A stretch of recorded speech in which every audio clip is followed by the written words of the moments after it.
Welcome to the Best of the Monty Show 2023, presented by our friends at SoundSleepMedical.com. Before we get into it, I want to remind you, there's a big difference between snoring and sleep apnea. Every night in this country, people go to bed with sleep apnea and they never wake up because it stops you from breathing. You know, if you have sleep apnea and you wake up and you're, or your spouse wakes you up because you're snoring loudly and gasping for air, you don't have to do that anymore. You don't have to be embarrassed anymore. You don't have to sleep away from your wife or your husband. All you have to do is get to soundsleepmedical.com/Monty and sign up for their free sleep evaluation. No embarrassment. It's completely discreet. What they're going to do is tell you, hey, are you just somebody who snores or do you have sleep apnea? In any case, they're going to fit you for a custom mouthpiece that's going to move your lower jaw forward, clearing your airway so you can get that sleep you need. I'm begging you, do it right now, don't delay. Sleep apnea kills Americans every single night. Don't be the next one. Get to soundsleepmedical.com. Treat snoring and sleep apnea with no masks and no tubes. Just better, healthier sleep with Sound Sleep Medical. Use code MONTY, M-O-N-T-Y, to schedule a free sleep assessment today. The Monty Show. This show is presented by The Advocates. TheAdvocates.com, the best injury attorneys in the business, no matter where you are. Here in the great state of Utah, Idaho, Arizona, our friends at The Advocates are the best injury attorneys in the business. And if you're in Utah this morning, please drive slowly. The roads are an absolute disaster. They have been a wreck all weekend. If you've gotten in a wreck, TheAdvocates.com. If you're asking yourself, hey, I got in this car accident, do I need an attorney? TheAdvocates.com. If you're asking yourself, was that my fault? That wasn't my fault. He was on his phone and ran a red light and hit me. TheAdvocates.com. Because they understand how difficult it is when your car's totaled. You've been injured in an accident. You don't know what to do. You're relying on your insurance company, which is never the right thing to do. They understand that. They're going to fight for you so you can get back to work, so you can get healthy.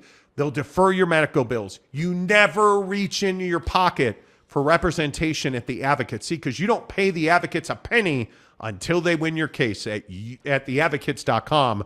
Tell me you heard about it on the Monty Show. I'm telling you, you can't go wrong with theadvocates.com. All right, let's talk some Pac-12, Big 12 football. We have the very latest details on the TV deal with the Pac-12 and Amazon and ESPN. And we've been telling you about this for some months now. Since the Pac-12 opened up early negotiations and the window and exclusivity, and you know the exclusive window passed with ESPN, Fox. You know that went by the boards. You know that in this time since the negotiations started, that Fox Sports has told the Pac-12 we have no interest and we will not be bidding on Tier 1 rights. We've told you that first here on the Monty Show. We've told you that ESPN has not only stopped viewing Amazon as a competitor, they've embraced Amazon's place in the streaming marketplace, which you may think is of no consequence. But when you quickly realize that ESPN is not only not competing with Amazon, they are embracing them, they're using Amazon as a point of leverage in their negotiations with the Pac-12. You start to understand that a company like Amazon has said to the Pac-12, we're not overpaying for this. We want to have your Tier 1 rights. Amazon has told the Pac-12, we'd like to have your Tier 1 rights for basketball and football on Prime Video. Amazon has told the Pac-12 that. But we're not going to overpay for that. So meanwhile, what does that do with the ESPN-Amazon relationship? It takes away the ability of the Pac-12 to go back to Amazon and say, well, hey, I'm going to go to ESPN.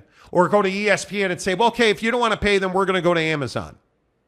They don't have that ability right now. And furthermore, the other thing that's really impacted the Pac-12's ability to get a new TV deal is the way that Fox and ESPN handled the Big 12 TV deal, which was to split the pot from football and basketball. Because we now know that ESPN wanted the lion's share of the Big 12 football package, and they got it. Because Fox wanted the lion's share of Big 12 basketball, and they got it. And the Big 12 was able to negotiate into those deals the ability to expand. And if they add a P5 program, they can get level compensation for that. The Pac-12 has not done that. So the news that came out last week exclusively here on the Monty Show, well, on Twitter, is that several teams in the Pac-12 are hesitant to sign their grant of rights with the conference for Amazon Prime Video, because there's a lot of questions around the conference and among membership. Is Amazon Prime a good fallback position, if you will, which is the language that was used to me? Is Amazon Prime a fallback position to an ESPN and Fox Sports deal? And would people of influence, meaning would those that decide the hierarchy and positions in things like, I don't know, the college football playoff, will they go to Amazon Prime simply to watch Pac-12 football? And there's a lot of doubt around the conference if that would happen, and if being on Amazon Prime brings more actual eyeballs to watch Pac-12 sports, football and basketball, as the Pac-12 network. And a lot of people have said, well, I'm not sure that being on Amazon is, without doubt, a larger viewing audience than the current deal that the Pac-12 has. And Jake, I think that's a really salient question to ask. I think it's important. Yeah, and we've talked all about how it's a pain in the butt to have to flip around, like not only to have to change channels, right? I mean, that as a sports fan is kind of what we do, right? Like if you're a DirecTV customer, or in this case, since we're talking about the Pac-12, you'd have to be a Dish Network, customer to get the Pac-12 network, obviously. So like if you're on satellite, you're happy to flip around. That's what we do. But this whole concept of, all right, now I got to get my actual, the little remote that came with my smart TV, because most TVs are smart now, and I got to flip over to another app, and I got to get through the home screen, and then I got to search for it, and then, so it's just kind of this pain in the butt. And so I think it is a great point, and I understand why a school like Oregon or a school like Washington, again, these major players, why they have hesitation about that. But what I'm here to say is I'm playing percentages. So like what I mean by that is we know, and we can look up the newest number or whatever, but we know that there's, 150 million Prime accounts in the United States. We know that. The numbers say that from Amazon. So if I know that, okay, you've got, let's just call it 150 million people in the U.S. who have Amazon Prime accounts, which obviously means they get Prime Video. Let's say that even half of those people, 50 million. Let's just go with 50 million.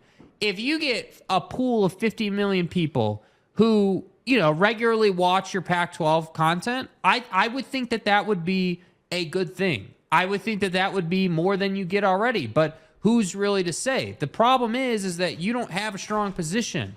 You're on the Pac-12 network. You're not on ESPN. You're not on some nationally, relevant network. And that's really the problem. So to me, when we're getting comments earlier in the show about how Utah needs to go to the Big 12 or Oregon needs to leave a conference, like that's where this becomes front and center, that George Kliavkoff is not getting the job done. You have to find a better solution than this if you want your schools to sign on to grant of rights.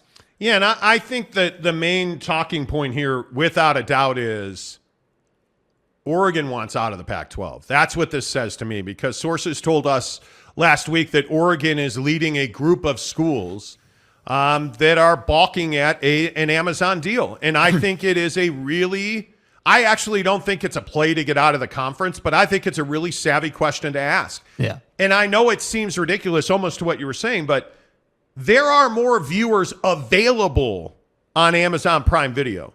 Yeah. There's no question about that. The question is, are there more Pac-12 viewers on Amazon Prime Video than the Pac-12 network, than ABC and Fox?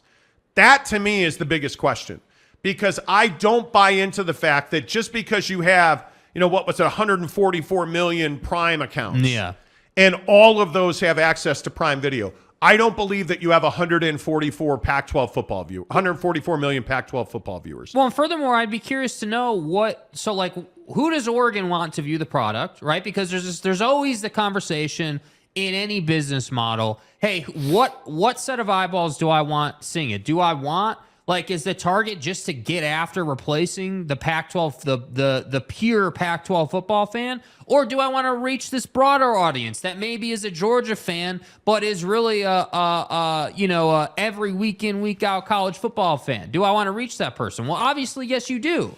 So to me, from that standpoint, if we're talking about big picture and getting more eyeballs who are football fans on your product, I think Amazon is a no-brainer. But I think this concept that Oregon has brought up and that we've talked about a lot of, having to go to an app or like how easy is it to access the content? I think what doesn't get brought up enough, and this is what I'd be saying if I was George Klavcock, hey, we're on people's phones with the Amazon deal. Do you understand that, Oregon? Do you understand that, Washington? We're on people's phones now. They don't have to worry about having a DirecTV contract that allows them to stream and then pulling up the app. Like, it's Amazon. We can't forget that. Like, people use Amazon every day. There's a built-in comfort, unlike the Pac-12 network. There is no comfort. I don't know the Pac-12 network. I can honest to God say I think I've watched the Pac-12 network maybe twice in my entire life, and that was at a bar a couple of times. I've never been at my house and was like, yeah, hey, wow, I need to turn on the Pac-12 network. You know what I did? When Utah was on Pac-12 network, yeah, I checked the ESPN box score because I don't have access to Pac-12 network, and that's the reality of it. Well, I also think that what Amazon's doing, and I don't know, probably nobody follows what Amazon does, but Amazon is launching a sports-only app so that what Jake was talking about, Amazon is on your phone, and you can watch Amazon Prime Video on your phone. They're launching a standalone sports app so that, let's say they do wind up with the Pac-12 football and basketball rights, you can watch Pac-12 football on your phone. That's something, and I agree with you 100%. I think that's been an Achilles heel for the conference, that you have not been easily and readily able to find Pac-12 sports. You don't know where it is. You got to look it up. For instance, if you play that off of the Big Ten, if you play that off of the Big 12, if you play that off of BYU, for instance, I know that every time BYU is playing a football game, it's likely going to be on one of the ESPN networks. I know where to find BYU football. If I want to watch Utah football, I don't know where to find that. If I want to watch, it's ridiculous to me. And obviously USC is in the prime window most times. Right. But there are weeks during the season where you don't know where to watch USC football. And it's crippling. I'm a DirecTV diehard loyalist. I love DirecTV. I don't have access to Pac-12 Network unless I go and subscribe to somebody else's platform. Right. That's the biggest issue. And again, remember who you're talking to. I'm a diehard Pac-12 football fan. Huge Pac-12 football fan. I'm really passionate about it. I can't watch the most important games because I don't know where to find them. So this is a huge tipping point because remember how grant of rights are signed and executed.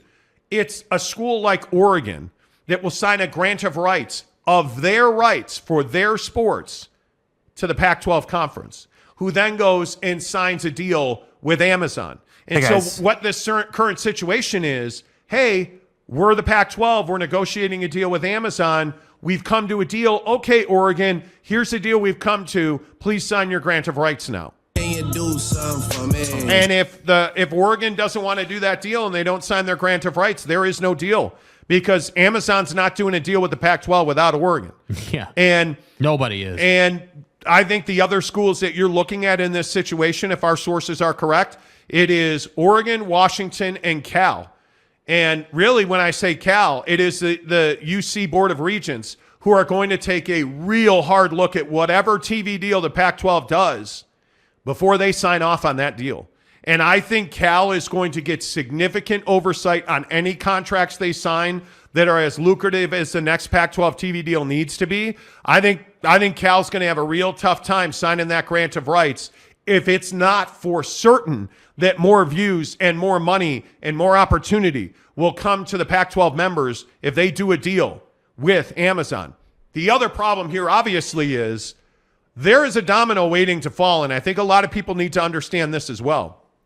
When you look at the Big 12 is simply waiting for the Pac-12 to implode because both of those conferences need to and will likely expand. I don't think there's any doubt about that. I think a month from now, we've probably had more invitations sent out I don't think there's any doubt about that, because I think from what my sources in the TV industry are telling me, I think that the Pac-12 will have a TV deal in place one way or another.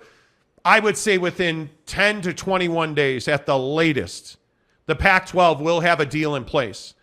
And I think if that happens, the moment that the Pac-12 puts a deal in place, I think the Big 12 is going to I think get far more aggressive. Because if it were me, you look at and I'm Brett Yormark in the Big 12. I'm absolutely on Gonzaga.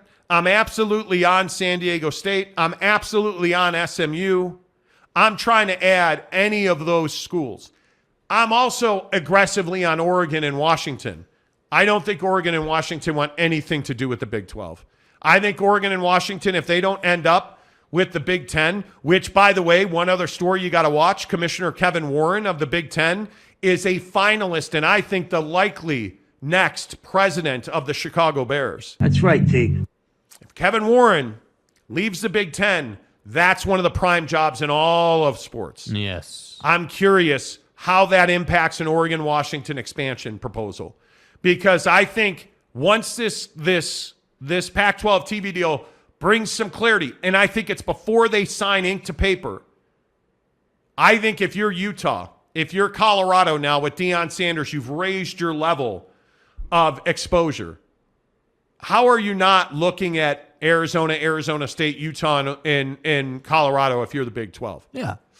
Makes a lot of sense. Oh, man, it makes a lot of sense. But you'd have to do that before they sign that grant of rights. Yeah, and I just don't think that people are stupid as far as these West Coast schools go and the Pac goes. Like, you can't tell me that Phil Knight and his pocketbook aren't sitting here saying, oh, man, like, you know, we're going to have opportunities. You know, they probably have more information on Kevin Warren's situation than obviously we do. Like, I think people probably know what Kevin Warren's going to do. You know, when you have stories being released about how he's, quote, a final candidate, I agree with you. He's likely the guy, you know. So if we think and we can draw the assumption he's likely the guy, you can't tell me that, you know, Phil Knight or any of these other guys don't know what he's going to do. And so, you know, if you know what Kevin Warren's going to do, if you know the position the Big 12 is in, if you're Oregon, why would you sign a 25, even a $30 million a year grant of rights deal? Why would you sign your grant of rights away to go and have Georgie Poo go and do that deal? Well, why would you do that? And I think what you're looking at, if you are the Pac-12, I think you are looking at a $20 million per school deal if they stay together as 10 schools. If the Pac-12 stays as 10 schools, I think they're looking at, for their Tier 1 rights, $20 million a year. Per school, $200 million total. I think if they're able to expand, and again, I know I'm the only one that thinks they're valuable, but I think that San Diego State and SMU, and I don't know how you're the Pac-10 and you're not going after those guys. How are you not trying to get a footprint back in Southern California? How are you not trying to get into the Texas market? Yeah. I mean, it makes a lot of sense financially. I don't know how you pass on that, because you have to find a way to cement your future. And expansion's the only way to do that. But I don't think that Gonzaga is an option. I think Gonzaga wants to join the Big 12. And, hey, if I'm the Pac-12, I'm absolutely offering Gonzaga a place in our conference. Heck, they're not a football school, obviously, but they have a great athletic tradition and an athletic department that goes beyond basketball. If I'm Gonzaga, I would think they'd want to join the Big 12. Anybody see Kansas and Oklahoma State over the weekend? Anyone see that game? I mean, I just think when you look at the two conferences that are most intriguing to me are the Big 12 and the Mountain West, because I think the Mountain West is absolutely somebody that has a chance to take a big jump forward. You just hired a sensational new commissioner who is now, by the way, in control of the Mountain West. They have a new commissioner that's now active. Her contract kicked in on the 1st. I'm for real. Craig Thompson's no longer in control there. I think you're going to see a tremendous spurt of growth here.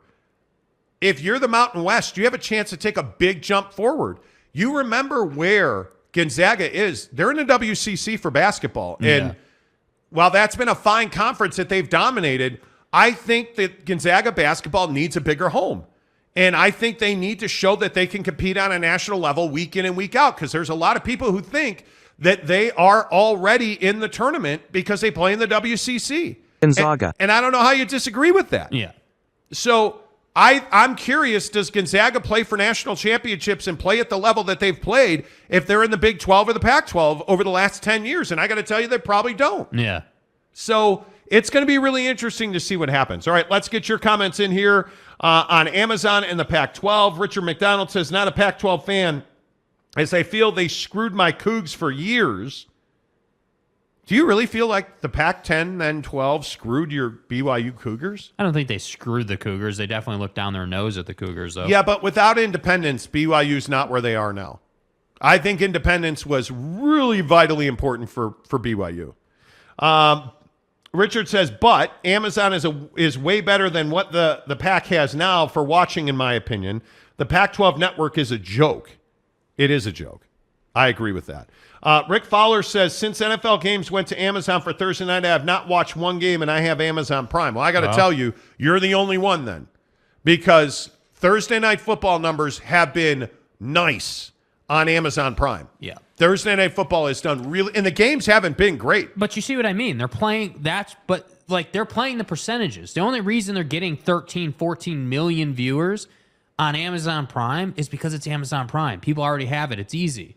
Right? Like if you're if you're a college student, let's say, and you're a football junkie and you're in your dorm, how easy is it to pull up Amazon Prime Video app on your phone? It's easy. It's $10 a month, bro. Like, it's not some $100, $150 DirecTV package with the hockey package and baseball and NFL and rugby and like all these different options. Like, no, it's Amazon Prime. It's $10 a month. It's easy, and you can watch really high quality streaming. Like, that's what you need. Yeah, I mean, if you're doing, I don't know what, 10 to 15 million viewers a game on Thursday Night Football, you're not, my guess is, and I think the number is over broadcast television, they're down 10% or something like that. Their December numbers were great. Mm-hmm. Like, it just, you're still doing like 15 million viewers a week. Yeah. Those are good numbers on dog matchups. So for my money, I think Amazon Prime is absolutely viable. Absolutely viable. Provo Cougar fan says you'll need 2 or 3 TVs on the regular and one on ESPN Plus or one on Amazon. Well, I think that's the reality now that we face. Because I don't think you can have one TV and flip back and forth from Amazon Prime Video to ABC. It drives me crazy doing that. Because it takes way longer than flipping channels. It's not flipping channels. Yep. John Coy says most people use Amazon Prime for shipping, not watching. Prime Video is a good platform. And as much as as a lot of people want to hate on Amazon Prime Sports is coming. Yeah. I mean, whether you want it to or not, it's coming. Big Daddy Magic says, hey, players, Utah Utes win big Rose Bowl. Well, they better. And shopping, John Coy says, yeah, I mean, most people, when you think about Amazon, you think about shopping. But I think that, again, Amazon is smart for rolling in Prime Video into your Prime membership. That's brilliant. Yep, I agree with that. I think it was Mike was asking. Mike says, what about Amazon buying Pac-12 networks? Why is nobody talking about that? Well, number one, I think it's because Amazon doesn't need to buy Pac-12 networks. Amazon, and I think what a lot of people don't know, is that Amazon does not produce Thursday Night Football. NBC Sports produces Thursday Night Football. Amazon does not have infrastructure or trucks and control rooms. And so there's a lot of people who think, well, hey, they'll just buy Pac-12 networks. From what I've been told, they will use a partner. They will probably use ESPN and ABC to produce their college football and basketball stuff. They will pay to have that done. In the future, my guess is they will do something different than that. But I would think in the near term, the problem is it's so fat at Pac-12 networks. Like, you don't need 8 streams. You don't need 8 feeds. for Pac-12 networks. You don't need that. They have a lot of infrastructure that simply is wasted. What Amazon needs is a streamlined way to broadcast their football product. That's what they don't have right now. So again, they contract with NBC to produce those Thursday night games. I don't know why they wouldn't do the same thing. Eventually, they're going to have their own production house. I mean, they're going to have to do that. I don't think they will do that with Pac-12 networks. That doesn't make financial sense because you're going to pay an inflated cost for that. And I just don't think they would. I don't think they would want to do that. I think it's a very valid question, but I don't think that they would do that. That's just me. Provo Cougar fan says the old Mountain West TV platform was worse than the Pac-12 network. Oh, by far. Yeah. The Mountain West network was a disaster, an absolute disaster. Lee says, I have Prime, but I have never watched a football game on it, and I surely will not be going to Prime to watch Pac-12 football. That is the Oregon argument right there. Will you go to Amazon Prime Video to watch USC and Utah? Where do you watch your football? That's a big question. Now, if you're in the state of Utah, you're going to go and watch Utah wherever they are. If you're a Utah Ute alum or a fan, you're going to go to Amazon Prime Video. But if you are a Washington State fan and you're on bye week, are you going to Prime Video to watch Utah and whoever? Are you going to watch any Pac-12 game because it's on? If you are a college football committee member, college football playoff committee member, are you going to Prime Video to watch Utah and Oregon? Probably not. Probably not. You're not watching now. Yeah, I mean, we've discussed how proficient those people are at reading box scores, so, probably not. We'll see. Lee says, I think Kevin Warren leaving is bad news for Oregon and Washington. Kevin wanted more expansion, and the presidents do not want more expansion. I agree with that. I think Kevin Warren has done a fantastic job. The guy is a stud. Yeah. And I just don't know. I don't know how you don't respect what the guy has done. Like, I think he has been nothing short of sensational for them. Little Jizzy says, why would the Pac ever take Colorado over BYU? Exactly right. They would never do that. Right. They would never do that. Endo Nuts. By the way. Endo Nuts. By the way. Yeah. Donuts sound amazing right now. Yeah. Pac wants a deal. Amazon wants a good deal. Amazon has huge reach. Does it, though? Does it have huge reach? I don't know. Gonzaga has 3 local Pac schools benefiting traveling fans. Well, I don't think it's a matter of benefiting traveling fans. Mm-hmm. I think if you look at Gonzaga and you look at their fit in the Pac-12 versus the Big 12. Gonzaga. I mean, geographically, Gonzaga fits much better in the Pac-10, right? There's no doubt about that. Yeah. But if the Big 12 adds Pac-12 schools, that's a different story.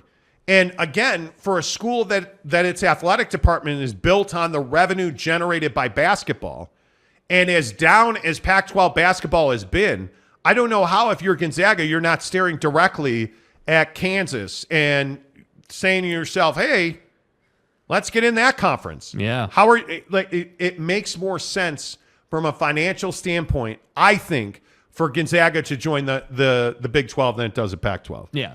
That's just my opinion, though. Gumby Too Sexy says, guys, welcome back, guys. Thank you. Treat snoring and sleep apnea with no masks and no tubes. Just better, healthier sleep with Sound Sleep Medical. Use code MONTY, M-O-N-T-Y, to schedule a free sleep assessment today. The Monty Show.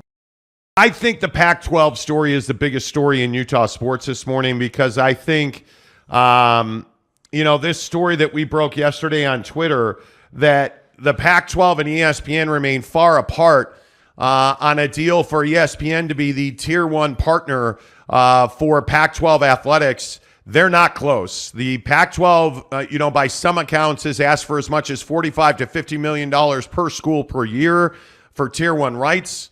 They are looking for, I think, total compensation in the order of $50 million a year, which is a $500 million proposition, and ESPN wants nothing to do with that conversation. which I think is very smart by ESPN. And again, we come back to this situation where the question you're asking about the Pac-12 conference is, are you a viable conference if you are stream only on Amazon? I think this is a really important question today on the program. And I think when you look at Amazon, I absolutely think Amazon's a viable platform. I think they're brilliant for launching a sports-only app where you'll be able to watch all sports content in a standalone app from Amazon. I think it's absolutely brilliant. But the bottom line is Amazon, ESPN, Fox Sports, all of these TV partners that we talk about in college football, college basketball, these guys are business people. And paying the Pac-12 $40, $50 million per school per season makes no business sense whatsoever. You figure that at some point the Pac-12 is going to want to draw even financially with the Big 12. But as we stand right now, sources in the television industry have told us that's not even a possibility at this point in time for the Pac-12 to draw even at, let's call it $30 million with the Big 12. That doesn't even seem like a possibility right now because ESPN, I think, is making it pretty clear they're not interested in being a tier one partner with the Pac-12. And I think what we're seeing very quickly is this dynamic that we've talked about for several months now where ESPN and Amazon are not competitors. They don't view each other as competitors. ESPN has embraced Amazon in the streaming marketplace. And the issue that creates for the Pac-12 is you don't have competition in the marketplace for your rights. And what that means is you don't have somebody saying, well, hey, Amazon's willing to pay $5 for our rights. Well, I'm going to go back to ESPN and they're going to pay $7, which will make Amazon pay $8. Like there's no bidding war going on here between Amazon and ESPN. And it's a huge problem for the Pac-12, but it's a stroke of brilliance from ESPN because I think a lot of people thought that ESPN would pony up more money to keep Amazon away from Pac-12 Tier 1 when it's turned out just to be the opposite. With the SEC deal that ESPN did that brings SEC football to ESPN, they don't need to compete for Tier 1 rights with the Pac-12. They most certainly at ESPN would like to have that Pac-12 After Dark window on a Saturday night for certain. The issue now is there's less value in that window for ESPN because you've lost your exclusivity now that USC and UCLA have joined the Big Ten, and you know that NBC is going to have that late night game. So there's a real value problem for the Pac-12, and I don't know how you fix that because it's been interesting to watch. Yesterday, I don't know how many people saw this, but Fresno, the city of Fresno, introduced a resolution imploring a P5 conference to add Fresno State. Now, truth be told, I would like to have Nike be implored to send me every Air Jordan release for free a week ahead of everybody else. But I think we all know that's not going to happen. Mm-hmm. I would love for the Powerball lottery to be implored to send me the winning Powerball ticket before anybody else. But I think we all know that's not going to happen. I'd like to implore my fat ass to lose weight and be thin like Arnold, but I think we all know that's not going to happen. Fat. It's pretty cool that Fresno State wants to implore a P5 conference to add them, but that's not going to happen right now today.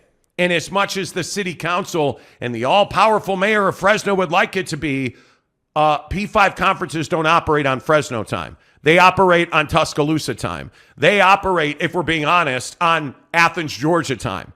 That's where they operate. And Fresno can want to be in a P5, but that's probably not going to happen. But it does bring up an interesting question. Does the Pac-12 need to expand before it signs a new TV deal? And Jake, I think that's absolutely something that the Pac-12 should look at. If you can get $25 million now for your Tier 1 rights per year per school, if you added a San Diego State to bring you back into Southern California, which is a hole in their financial arsenal right now, would it make sense to add San Diego State first before you go and make a new TV deal? Yeah, I think you have to do something other than nothing. I mean, if we're being honest, they've done absolutely nothing. Like, you've added nobody. You've hemorrhaged money. You've hemorrhaged annual revenue that you would have potentially realized before the SC and UCLA thing happened. Like, I think they need to do something other than nothing. So if the Post-it note says Fresno State or San Diego State or whatever it says, They got to do something. You have to put a Band-Aid on this thing. You got to find a solution to bring more value. And I think the ESPN not choosing not to compete with Amazon and choosing instead to say, hey, yeah, you guys have your own space within this conversation because you're streaming instead of traditional TV. I think that was brilliant. I agree with that. And I think that is the type of thing that George Kliavkoff and company did not see coming. They didn't see that coming. I would guess that came as a shock to their system. So since we've been talking about this, since the inception of this conversation,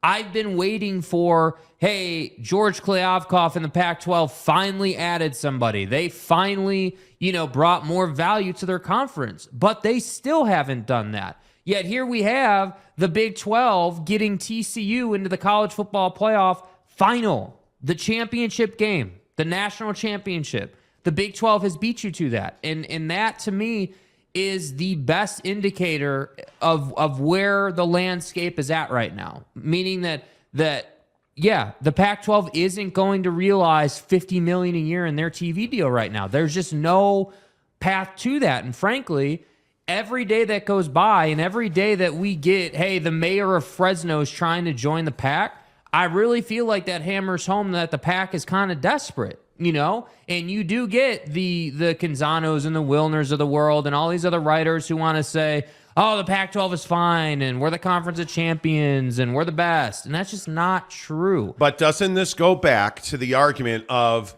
the Big 12 doing a TV deal sooner than later? And everybody that was criticizing the Big 12 for getting out to market earlier rather than later and waiting for the Pac-12 to make a deal. Again, I just ask you, what would the value position have been for the Big 12? Because if you are the Pac-12 and you sign a $250 million deal for 10 teams, that's $25 million a year, let's say. Right. That hurts the Big 12 if they don't have a deal in place. Because what's the Pac-12 trying to do now? The Pac-12 is chasing the deal that the Big 12 got. And they're in a position where now they've lost Southern California and specifically Los Angeles. And it begs the question, what is the value proposition of the Pac-12 right now? Ask yourself that. If you are selling yourself to Amazon and ESPN, let's say, and you are George Kliavkoff in the Pac-12, what's the value proposition? What are you offering that ESPN doesn't already have? Because ESPN's already got what they want big time. The biggest games in college football will be on ESPN and the ESPN family of networks. Facts. So what is it that the Pac-12 offers that you don't have? Well, you don't offer huge football games because if we're being honest, I think the Rose Bowl ratings were absolutely nut-busting for the Pac-12. The fact that you had one of the lowest viewership totals in recent big college football game history. 10 million people watched the Rose Bowl. That is low, by the way. That's terrible. It's a 40% decrease year over year. And what that tells you is that I don't believe that the Pac-12 is the huge draw that we all think it is. And the other thing it tells you is that if USC and Oregon aren't playing in those games, the chances are you're not going to get a huge TV number. And with all due respect to Utah football didn't bring people to the TV. That's a huge problem. So if you're the Pac-12 and you're out to negotiations with ESPN right now, and they're like, hey, bro, we just did one of the worst TV numbers ever on the Rose Bowl. I'm sorry, what are we paying for? That's the reality of the TV deal right now. And I don't think it's necessarily a good thing. I think this is absolutely debilitating to the Pac-12. I think it's absolutely a disaster that you see. And the other thing I think is really important here, and I don't know how many people saw this, and I'll put the numbers up, but one of the guys that I think we respect most in the television business is a guy named John Arand at Sports Business Journal. And he put out the Thursday Night Football numbers yesterday. Look at the Thursday Night Football numbers. Last year, they were 16.2 million viewers on Fox, NFL Network, Amazon, and local channels. Okay. This year, 9.6 million viewers on Amazon Prime and local channels. Uh-oh. Oof. That is a big drop. So if we look at these numbers. What is the consumer telling us? Because I'm a huge believer in this. You have to listen to what the message the consumer is sending, which is, hey, I don't want to flip over to Amazon to watch one game. That's what that says to me. It doesn't definitively say people won't go to Amazon to watch football, right? I'm not going to go that far. But I think it does definitively say that people are not going to go out of their way to catch Thursday Night Football on Amazon because it's one game and there's a bunch of other stuff on TV, right? Everything else, NBA, NHL, the wrestling contingent, like all these other things are on TV, regular TV.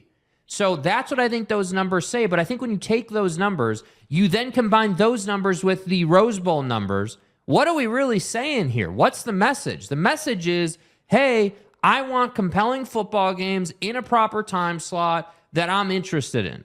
That's the message. It is not rocket science. So this Amazon Pac-12 thing, the real issue for the Pac-12, and you're never going to hear George Kliavkoff or John Wilner or John Canzano or any of these guys say this, the real issue is the Pac-12 doesn't have compelling content. It could be badminton. If it's compelling and it's interesting and there's a lot on the line, people are going to watch, right? But there's not. There's not a lot on the line. It isn't compelling. With all due respect to Oregon and Washington, right? It's just not good enough when you have Alabama on ESPN. That's the problem. So to me, the title of today's show is the Pac-12 has to fight for every dollar. Fighting for every dollar looks like expanding before you try to sign a TV deal. It looks like being proactive about adding value to your ad partners. Just the same way that we try to add value to you guys who watch our show, they need to add value to an Amazon deal. That's how they will get more money out of this deal. But that is not how, since the beginning of times, George Kliavkoff has not had that opinion or that viewpoint or perspective on this conversation, and that is why they are here, ultimately. Well, I also think you have to go back to Brett Yormark's comments on streaming, and I think when you look at Brett Yormark, who is the commissioner of the Big 12, his comments on streaming are huge. How do you look at streaming as part of the television packages you're creating? I think streaming is critically important. It's a way to reach younger consumers. But I think right now, my goal is to be on the broadest based platform possible because we need to grow some of our emerging brands. We need to distribute the Big 12 as broadly as possible. But there's a place for that digital player. And, currently with ESPN, we have Big 12 Now on ESPN Plus. And as we continue the conversations with ESPN, I know there's a commitment to glamorizing us and showcasing us in the biggest way possible on their digital platform. And you'll see that in advance of any kind of extension because we've got 2 more years after this one on our current deal. So digital plays a key component, and it's part of the mix. I mean, the guy is just brilliant. And you compare Yormark versus Kliavkoff, and it's just not even close. And I think that's why I go back to these numbers on Thursday Night Football, and I just say to myself, good night, man. Like, you look at let me get this banner off the screen. You look at this number across the bottom, a 41% audience drop.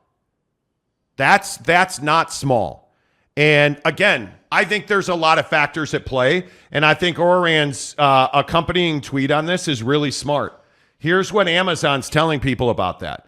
The lower median age of 47 for a full season, that's the lowest median age, which means younger people. What did Brett Yormark just say? Younger people are critical. That's how you reach them on streaming. 47 years old was the median age of the NFL watcher. Biggest median age gap, a standalone NFL package and other packages. That's huge, that it's 7 years younger.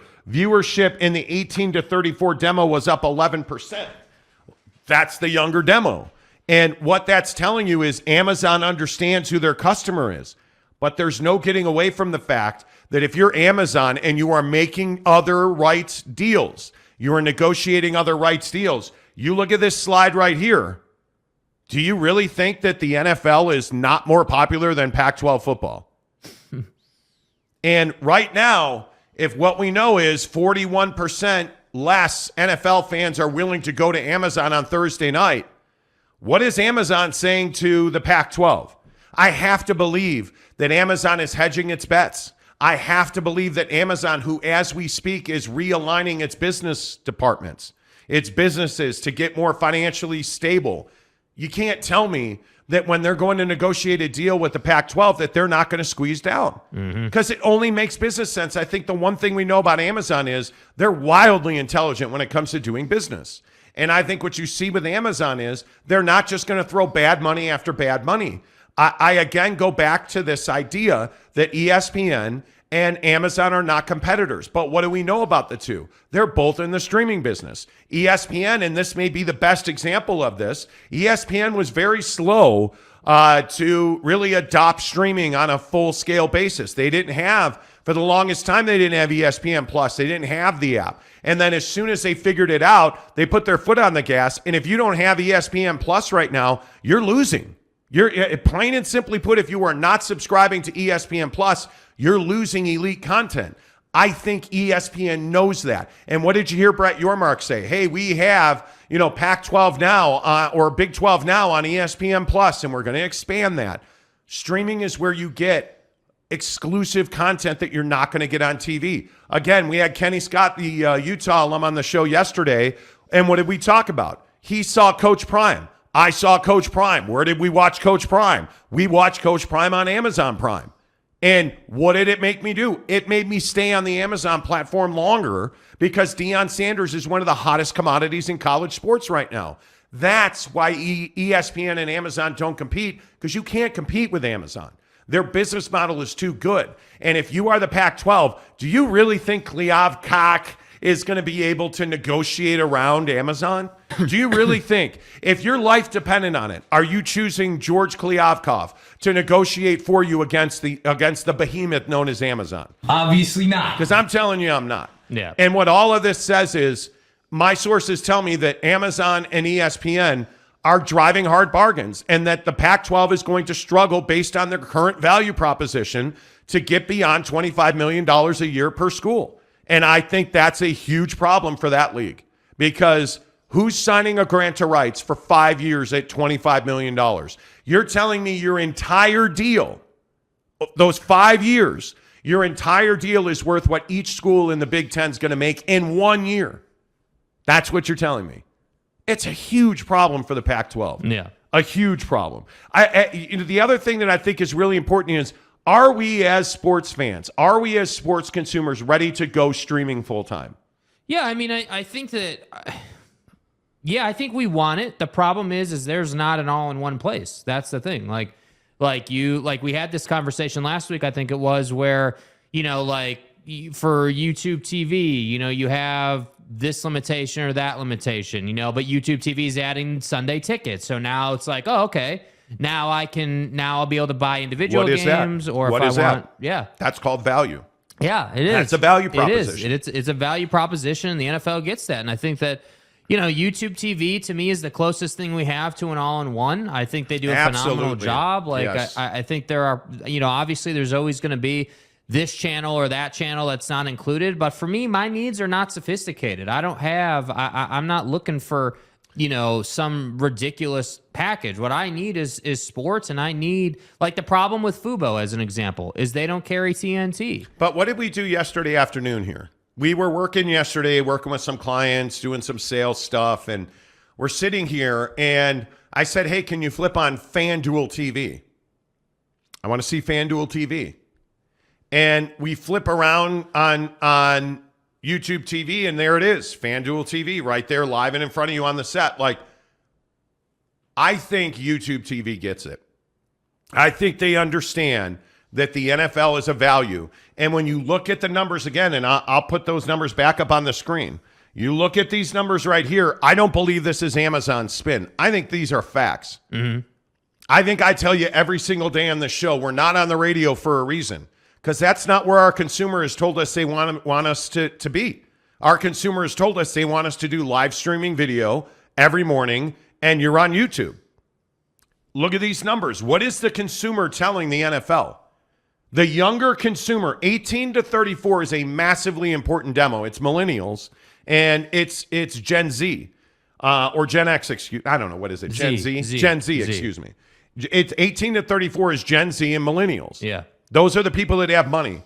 Those are the people that are buying cars. Those are the people that you can make a customer right now, and they'll be a customer for life. So that number right there that says 18 to 34 demo is up 11%. The lowest median age 47 for a full season since 2013.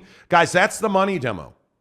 What Amazon's telling you is if you want to advertise on the NFL and reach that demo, Amazon Thursday Night Football is where you do it. Well, and I think the importance of that demo also is like you have this dynamic at play where, you know, the lowest range of that 18 to 34 is 18, right? So what you're doing is you're getting that 28 to 34-year-old who is coming into their money-making prime, but you're also getting the young person that you want to capture then. So then you get all of those years ahead of their prime money-making years. And that, to me, is really, really important because how long have we talked about, hey, like, what does the college campus kid do to watch the Pac-12 right now? Where do they get that? Where do they, like, how does that work? How are we reaching those people?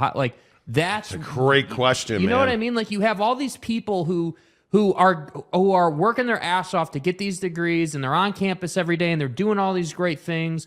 But what does that inherently mean? Well, that inherently means that they're not home on the couch, right? They have to be out and about, which means they're on their phone, right? And the Pac-12 is not on the phone right now. That is the problem. That's the thing. So for the Pac-12, I think Amazon in that sense makes sense, where you can say, hey, all of our stuff is on Amazon. So no matter where you are, you can get it. And then I think they just got to train consumers that, hey, Pac-12 football is on Amazon. But you can't have a situation where the Utes are on Amazon, Washington's on ESPN, and then you know, whatever, Oregon State is on Pac-12 network. That doesn't work. There's no cohesiveness. And honestly, cohesiveness is what has allowed ESPN to become ESPN. If you think about it, every major NBA game's on ESPN, right? The NHL is now on ESPN. You look at NFL, Monday Night Football is on ESPN. So ESPN understands the cohesiveness factor and understanding that in the background of someone's mind, hey, Jimmy, do you want to watch that game tonight? That football game tonight after we're done with class? Oh, yeah, it's on ESPN. We'll just flip it on when we get back. Like, that's what ESPN gets that I feel like the Pac-12 right now doesn't get. Yeah, and I think when you start really looking at the way that these deals are structured, man, I really have fear for the Pac-12. I think it's a very tough sell for the Pac-12 to say, yeah, we bring you tremendous value, pay us $50 million a year. Mm-hmm. Man, that's a tough sell. I don't even know how you get to $30 million a year. I was chatting with a TV industry source that I've known for years, and we were trying to figure out the value proposition the Pac-12 brings. And I don't know what that is, because I don't think there's a TV executive who believes that Oregon and Washington are in for the long haul. But I think the Pac could create value, and that's what's baffling to me. At the end of the day, like take all the opinions out about like where the Pac-12's at or the money, or if we set all that aside and we just sit here and say, hey, like at a baseline, they have the resources to get creative and create more value and add more value to that distribution deal. But if you take out USC and UCLA, and I said to you, what's the biggest matchup in Pac-12 football? Yeah, Oregon and Washington. That's it. That's it. I mean, honest to goodness, Cal has been down for a decade. Stanford's been down for, 5 years now? I mean, you look at Utah, the problem is I think Utah nationally is not a draw. And if you're Amazon, I think you need national draw. I think you need Oregon and somebody.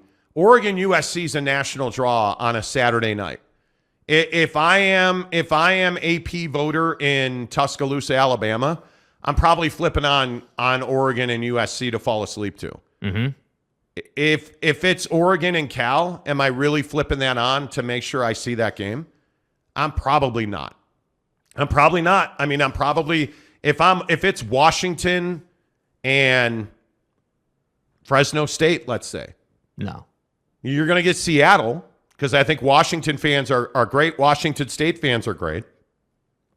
But if it's Utah and Cal, if it's Utah and Arizona for football, Are we getting 1 million views on that game on Amazon? No, we're not. I just don't see how that right there is the biggest question. What matchup in the Pac-12 without USC and UCLA is going to bring me 1 million people? I think there's only one. I think it's Oregon and Utah. Yeah. Or Oregon and Washington. I think that's it. And again, I understand that Utah doesn't want to leave the Pac-12, but we don't always get to do what we want. We're adults. We got to make adult decisions. Yep.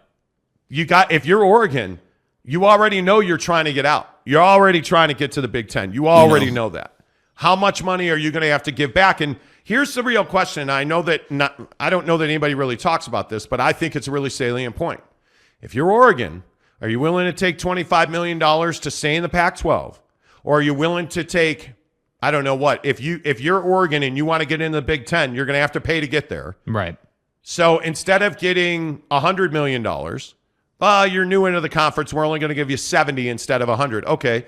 So instead of getting 70, you're only going to take 50. Are you willing to be a 50% value partner in the Big Ten versus a $25 million full share in the Pac-12? I mean, if it's me, I am. I think it's close. I mean, if you want to play for a national championship, I think you're going to stay in the Pac-12. If you believe that $50 million makes you more money in the first 3 years of that deal, I think you're going to the Big Ten. Because the other dirty secret, and the reason that I think a lot of these schools don't want to leave the Pac-12, what's Utah's quickest route to the national championship? Yeah. Staying in the Pac-12, man. Do you think the Pac-12 is at any risk of not being a P5 anymore after all this shakes out? And because again, we're sitting here talking about, it comes up in my head because we're sitting here talking about names like Fresno State with San all Diego due State. respect. This is a San Diego State conversation. Yeah. Is San Diego State a Power 5 program? I think if you add them to a Power 5 conference, they quickly become that. If you are Fresno State and you get into the Pac-12, is that better for you? Of course it is. You're going to recruit better. But does that mean that you're going to ever be ever going to be the school that competes for the best quarterback on the West Coast? You're not. You're not. Not unless that kid's dream is to play at Fresno State. Yeah. Because that kid's going to USC. The best quarterbacks on the West Coast are going to Oregon. The best quarterbacks on the West Coast are not going to Fresno. But I could see a kid in Lake Forest, California. Southern California puts out quarterbacks like it's their job. I could see a kid in Lake Forest. I could see a kid in Calabasas. I could see a kid in Beverly Hills. Yeah, well, you know what? Maybe I can't get USC. Yeah, I think I want to play right away. I'm going to go to San Diego State. Keeps me in the best Mexican food in the world. Mm-hmm. I could see that. Are you going to Fresno? Are you really? If we're competing between San Diego State, and let's get down to brass tacks. Okay, I'm a kid in Los Angeles, the greater Glendora, California. I'm a kid in Inland Empire, California. I'm a kid in Tarzana, California. I'm a 4-star quarterback. USC offered me, but I'd be like 5th on the depth chart. But I've got full ride, NIL, big time offers from Fresno and San Diego State. Where are you going? You want to go be Top Gun with all the chicks and the golden cleavage in San Diego? Or do you want to pick olives and grapes in Fresno? Because that's the difference. Let's be very honest about it. The location is the biggest problem that Fresno's got. Yeah. Derek Carr and his brother aside, who's the best player to come out of Fresno State? Off the top of your head. Yeah, you got to think about it for a minute. My point is that if you're Fresno State, sure you want the bread to get in. Sure you do. But you're also a UC school. That becomes a problem. You're also a UC school. So does the Pac-12 want another UC school? Because I think I can make an argument they don't. And you're in Fresno. Does adding Fresno right now to the Pac-12 help the Pac-12? No. Don't think it does. No. Don't think it does. Central California, God love you, but you're not bringing eyeballs to the television. The problem is you've lost respect. That's the problem. I would agree with that. The Pac-12 has lost respect, and there's no immediate way to get that back. Because the thing is it's not like, so like when you lose respect and people don't want to be in your conference, and it's gonna, and that's the dynamic. One of the ways you could create, some value is by potentially getting creative within the game, or like you need to create excitement. Like, oh, the Pac-12 is doing that. that's awesome. We would want to be a part of that. But they don't even have that option. That's why I'm saying, like, you can't afford to have Yormark sit up on a dais and say that, and then Yormark be on the field after TCU punches its ticket to the national championship game right. That's and say exactly what he right. said, and then not say anything at all. That is why I struggle with George, because I don't feel like I'm someone who says, okay, nobody's perfect. So like most times in business and in the political landscape, let's say, you're either really good at money and finance and business, but you're not so good with people, or vice versa. You're really good with people, but you're not so good on the P&L statement. George isn't good with either. I don't know how that's possible. Jake, he did calculations on the back of an envelope. How is that? How did you hire someone that is actually worse than what Larry Scott was? How? I just don't know how that's possible, bro. All right, let's rock and roll and get your comments in here. Thanks for listening to our soliloquy here on the Monty Show. Welcome, Troy Cushing, the newest member of the exclusive Monty Show Club. Appreciate you, Troy Cushing, joining the program. And what Troy did is he click the join button, or you can click the link I just put in the comments. It's $10 a month.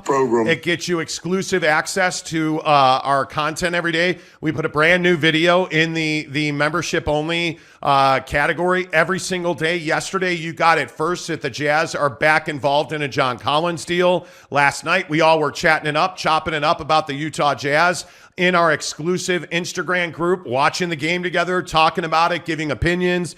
It was a heck of a lot of fun. We made fun of Jake's girlfriend last night on Instagram. We really did. You know, it was amazing. Right. We had a great time talking to you guys in our exclusive Monty Show group on Instagram. And the only way you get there is by clicking the join button and paying $10 a month to support the program. Really appreciate you doing that. Troy Cushing, welcome to the group, my friend. And if you are a member of the Monty Show, make sure you DM Jake, SLC Jake on Instagram. And let him know so he'll add you to the members only group on Instagram. Did Salty Drunk join the Instagram group? I don't believe he did yet. Come on, Salty Drunk. Let's do this thing, bro. Hey, by the way, everybody here right now, all 144 of you, please give us a thumbs up. Good morning. Kurt Myers is the first one in today. Appreciate that. Steve Lopez says, happy Friday. Kenai Johnson says, the finisher had a feast.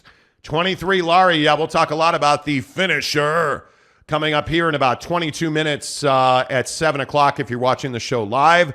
Top of the hour if you are not.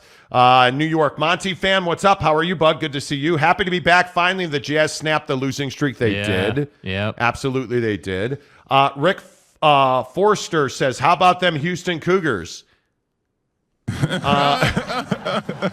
Jordan Brown says, good morning, go Utes. What's up? D-Rock. Hey, D-Rock, how about Sam Hartman? Let's go, baby. The best quarterback in the transfer portal. My aren't we the Fighting Irish in Notre Dame? Jake, your thoughts?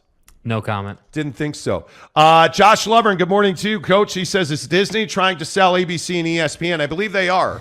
And it's one of the other things that I think you're seeing with this Pac-12 situation. We talked about this last week on the show with Bob Iger coming back into the fold and running Disney again. One of the things I think that we see that's going to happen at Disney, they are either going to spin off ABC and ESPN, really their broadcast side of things, into its own company, or they're going to sell those assets off because Disney's got to find a way to get profitable again. One of the things that Disney's really battling is the price of just a single day ticket is out of reach for most consumers now to get into a Disneyland or Disney World property. And it's really becoming a problem. They're not able to, Disney, one of the issues they've had is they're not able to market to the garden variety consumer anymore, especially in their local areas in Orlando and in Anaheim, for instance. Can the Anaheim resident afford to pay more than $100 per ticket to get in? Can they afford, if you've got a family of 5, like 3 kids, a husband and a wife, can you afford $5,000 a year for annual passes for the family? Bro, come on. Well, the answer is obviously no to that. So Disney's got to find value proposition here for the consumer. And the only way to do that is to be more profitable. And that means spinning off ABC and ESPN, things like ESPN Radio, like all of those assets, become value propositions for Disney. So yeah, Josh, I think you're absolutely going to see that. Brett Burnett says, yes, selling as Disney Iger CEO, not messing around. He has to. Good morning to John Coy. John says Pac schools to the Big 12. I don't think so, not yet. Because I also think that if you're Oregon and Washington, is the Big 12 a place you want to be? Nah, probably not. Let's be real honest about that. It's probably not a fit for you. Now, if you're Utah, Colorado, and the Arizona schools, that's a good fit in the Big 12. Mm-hmm. I think once this deal comes forward, who signs the grant of rights and who does not? And I know I've said this before, but I want to make sure everybody understands this. Mm-hmm. The way these negotiations work is Kliavkoff is going to go and negotiate a deal with ESPN. That deal is for a grant of rights. You are granting ESPN the right to Tier 2 games. What happens then is, okay, great. I agree. You agree. We have a deal. Okay, then Kliavkoff is going to go back to his membership, all the different presidents at all the different schools, and he's going to say, hey, here's the deal. I need you to sign your grant of rights over to the conference, because the conference is then going to turn around and sign their grant of rights over to ESPN, Amazon, whoever their distributor is. Right. So Kliavkoff has to negotiate a deal and then go sell it to his membership. And I don't think that's a slam dunk. I told you last week, sources were telling us that Oregon was not on board necessarily with a full-time streaming deal. And I think it's a really interesting conversation. Well, and I think that's the challenge for George is like there's a couple of pieces of this conversation. It's not as easy as just, hey, how much money do you need a year to sign your grant of rights? That's right. It's not that easy. I wish it was, but it's not. Like you're having to justify the amount per year. Then you're having to have, and maybe before even the money, the conversation is, are you even comfortable going all streaming? Because if that's an issue, Amazon's never going to happen on Tier 1. That's just not going to happen. Now, Amazon being a secondary player in the distribution landscape in the Pac-12, that's definitely going to happen. 100%, you can book that. But the Tier 1 portion where Amazon is the distribution partner, where like you're nowhere else, just Amazon, I think Phil Knight type people are a little uncomfortable with that. Well, look at Chase Averett's comment here. He says Amazon announced an 18,000 employee layoff. I'm not sure if they are in a position to shell out a ton of cash for a broadcasting deal. Well, I know a ton of people inside Amazon. I know a lot of people that work there. And I can tell you Andy Jassy, their CEO, he took over for Jeff Bezos. Right. Andy Jassy, their CEO, made a really good point. We ran fat during the pandemic because we had to. They have gone through a period of hiring boom. And why was that, though? Really important. Because demand skyrocketed. Right? During the pandemic, nobody was leaving their house. Everyone was ordering from Amazon. And it makes a ton of sense. But where are they cutting that? They're cutting in books. They're cutting in devices. We've talked about this ad nauseum on the show. They're cutting their Alexa staff because they've really struggled to get Alexa to be profitable, to drive revenue for them. They're cutting their books because usage and profitability are down there. But on the whole, the other thing you have to remember is Amazon Warehouse is a completely different business unit than Amazon Prime Sports, than Amazon Prime Video. Because you're laying off in Amazon Warehouse or Amazon, AWS, because you're laying off in those areas, does not at all in any way mean that Amazon Prime Sports is struggling to fund their business opportunities, because they're not. And I don't think many people realize that. I think that's a great point. Like you have this Amazon umbrella, and then you've got all these different entities under that. And And I think what we see is the headline, Amazon laid off 18,000 people, and everyone goes, oh man, Amazon's in trouble. Completely unrelated. In fact, they're not in trouble. And that's why Amazon is so insulated from financial issues. That said, they're still going to be aggressive about making sure that financially they're in a good place. And you don't get to a good place financially by giving Kliavkoff and company $50 million a year. You don't do that, So that's why I say that's why there's so much hesitation, and that's why the Pac-12 is struggling, and that's why the Big 12 is not struggling. And I think in general, when you look at layoffs, specifically massive companies like Amazon, who's taking the beating at Amazon right now? Well, if you're a recruiter at Amazon, you're worried. Because what is Amazon not doing? Well, in their general business, book of business, they're not hiring right now. Right. So what are you paying recruiters for? What are you paying recruiting teams? What are you paying recruiting managers for? You've worked in recruiting previously. You know how this goes. Who's the first guy that gets whacked? The recruiter gets whacked. Buddy that's been in the office for 10 minutes, had his cup of coffee and his bagel, and is of no use because you're not hiring. That's who gets whacked. The employment cycle on recruiters in general is very short. You're looking at a year, 2 years maybe. And then you're looking for another gig recruiting. It is a high turnover business. The bottom line is, just because Andy Jassy and Amazon announced that they're laying off 18,000 people does not mean they're struggling financially. They're laying off 18,000 people to avoid struggling financially. And it does not mean that you're not going to spend money on Prime Video and Prime Sports.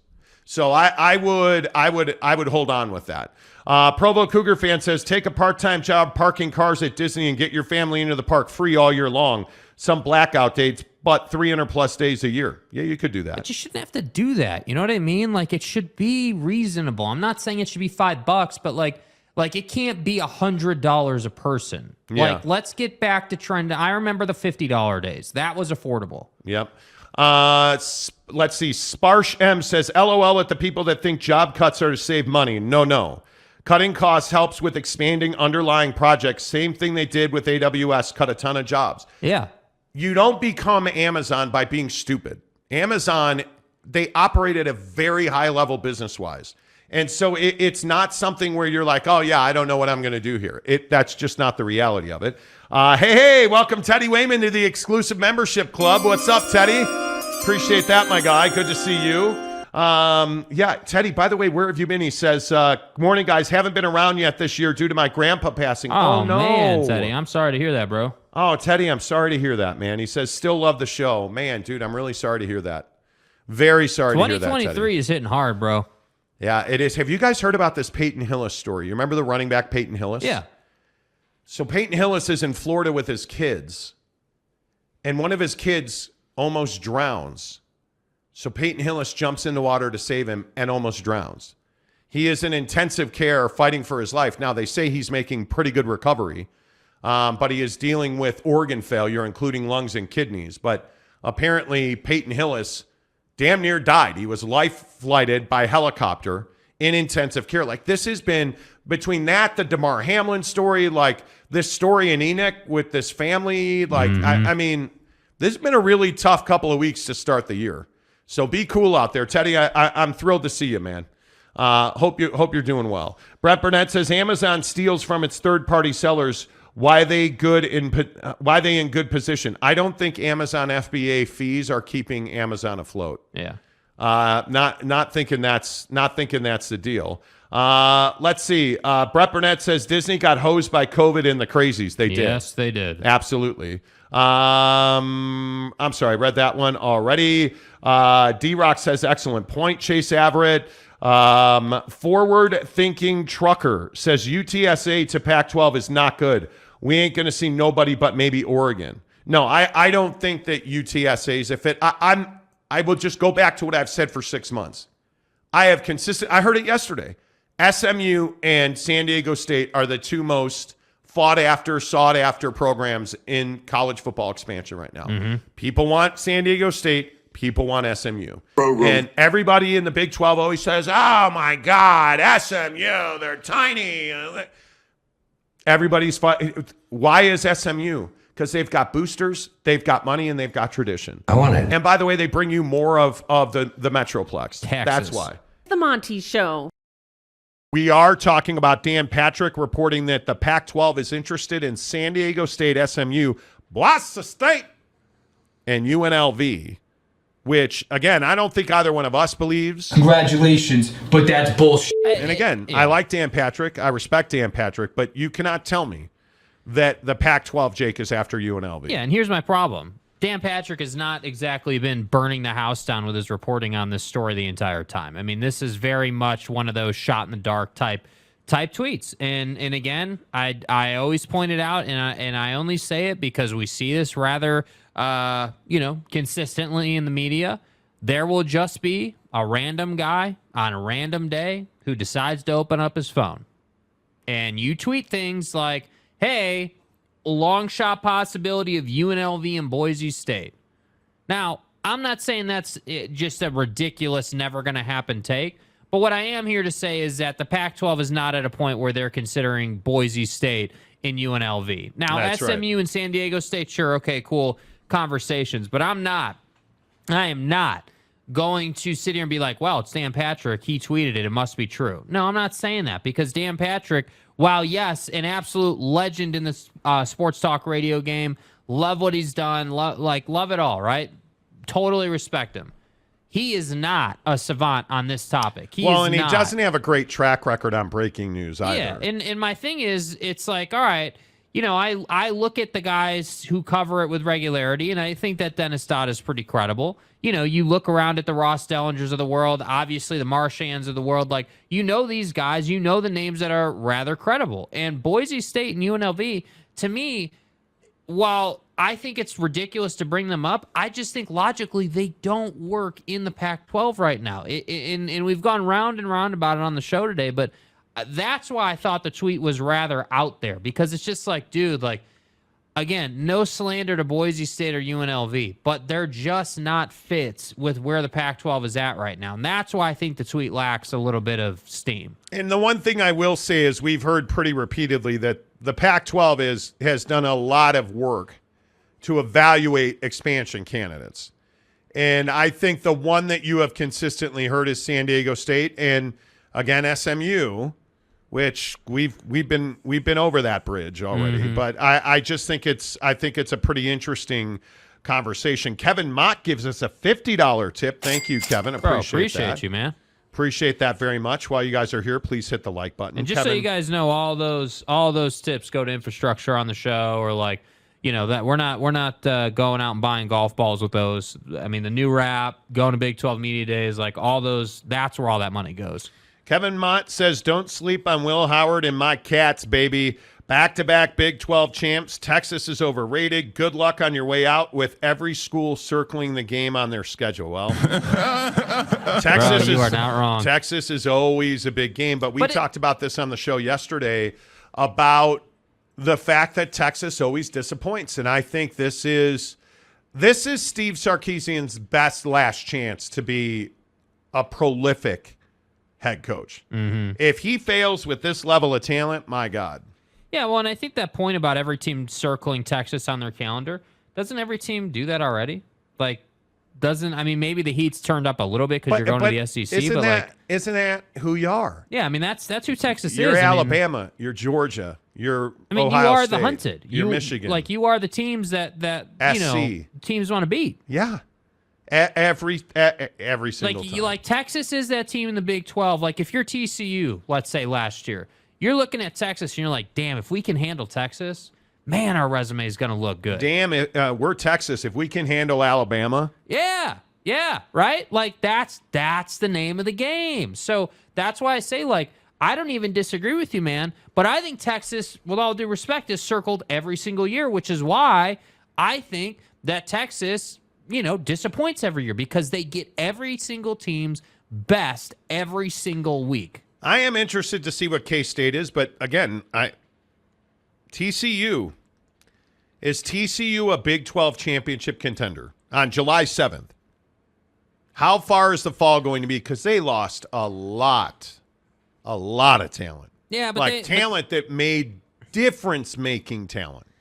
Yeah, I don't know. I think you got to count them in that conversation until, we can definitively say not. I mean, I agree they've lost a lot of talent, but at the same time, TCU wasn't – nobody said, oh, yeah, TCU's going to be in the national championship after 2 weeks of football. Nobody was saying that, right? I mean, Sonny still had to go out and coach that team. And so, yeah, they have lost a lot of talent, but I do think that we shouldn't discount them until we see exactly what they have. I agree. Rowdy from South Carolina. Go Cox.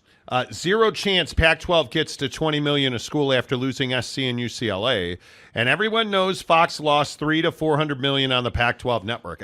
Wow. And again, the Pac-12 network, as you know it, is essentially dead.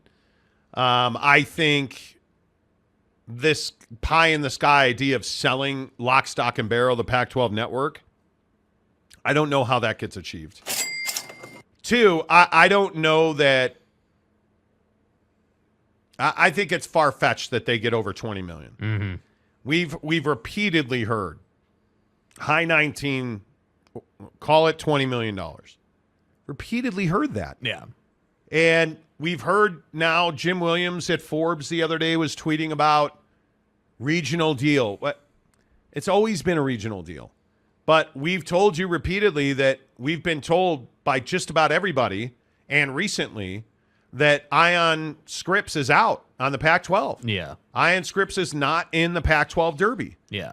And I think even if they were, if you look at the deal that Ion Scripps did, and I think it's a great deal with the WNBA, look at their deal with the Las Vegas Golden Knights. I mean, it is pretty remarkable that the Pac-12 has not done that kind of deal. Yeah. And I think we talked about it with the CW, but George Kliavkoff wanted a paycheck. We were told they asked for $400 million, and they wanted all of the major markets, Chicago, New York, Miami, Dallas, like every major market. And the question is, if they're not watching Live Golf, what makes you think they're going to watch Pac-12 football? And that's Is New York City watching Pac-12 football? No. Is Chicago watching No, Pac-12? no. Why would they do that? No. They've got Big Ten football to watch. So if it is truly, in fact, a regional deal, which I'm not convinced it is, it'd only be on the CW, right? Because I can't see Ion Scripps coming out of nowhere all of a sudden. Mm-hmm. I doubt that, right? I just don't see. I don't see the rescue.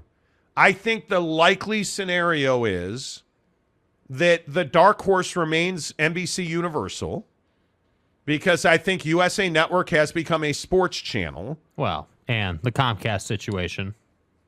I also think it gives them a chance to recoup their money on Comcast.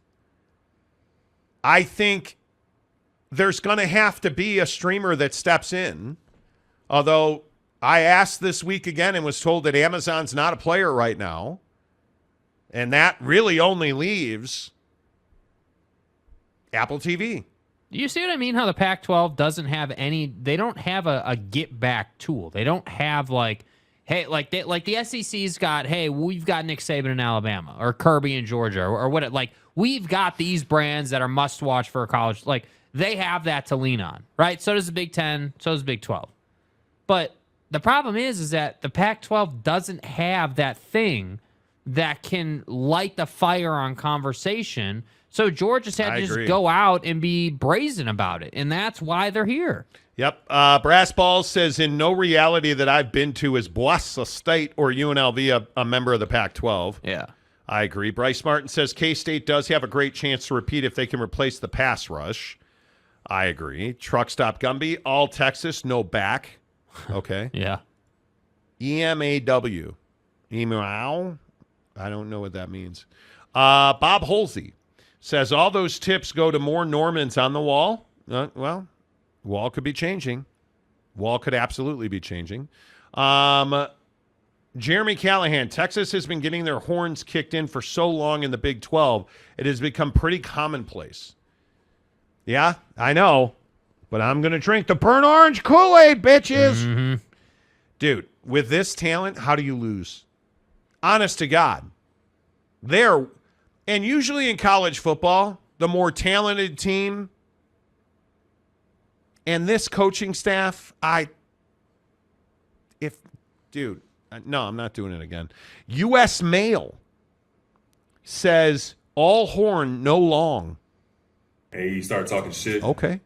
Bryce Martin, Sark needs to quit having such horrible second half collapses. And no, I'm not talking Sarkisian don't again play today. their games, man. Truck Stop Gumby, all Sonny Dykes, no defense. Hey. Sonny Dykes, my guy. Brass Balls says BYU is 4-1 against Texas. This year will be 5-1 when it's over. Not a chance in the world. I don't think there's a chance in the world because until Sorry, my bad. Until BYU proves they have a pass rush that can beat that offensive line at Texas, good luck. Yeah. Good luck. Bryce Martin, TCU will be a Big 12 contender, but not a national contender. No. I think TCU is going to struggle to be top half of the Big 12. Yeah. 5, 6, 7. Yeah. That's where I've got TCU at. Could be wrong. Callahan, TCU, it's a coin flip. They may have reloaded with a bunch of dudes that other schools slept on and nobody has heard of who will be awesome. Wouldn't be the first time. No, it would not. No, it would not. I agree with that. Let's see. Who else is in the hizzy today? Let's see. Jeremy Callahan, wow, every man's a wildcat. Is that actually true? Okay. I mean, Vorlon Angel, how are you, sir? The Saudis can come in and save the pack, and they get a deal with Al Jazeera. Ooh. There's some wild shit going on right now. I'm sorry. I thought you just said Al Jazeera. Would the Pac-12 do a deal with the PIF? Oh, could you imagine? Oh, my God.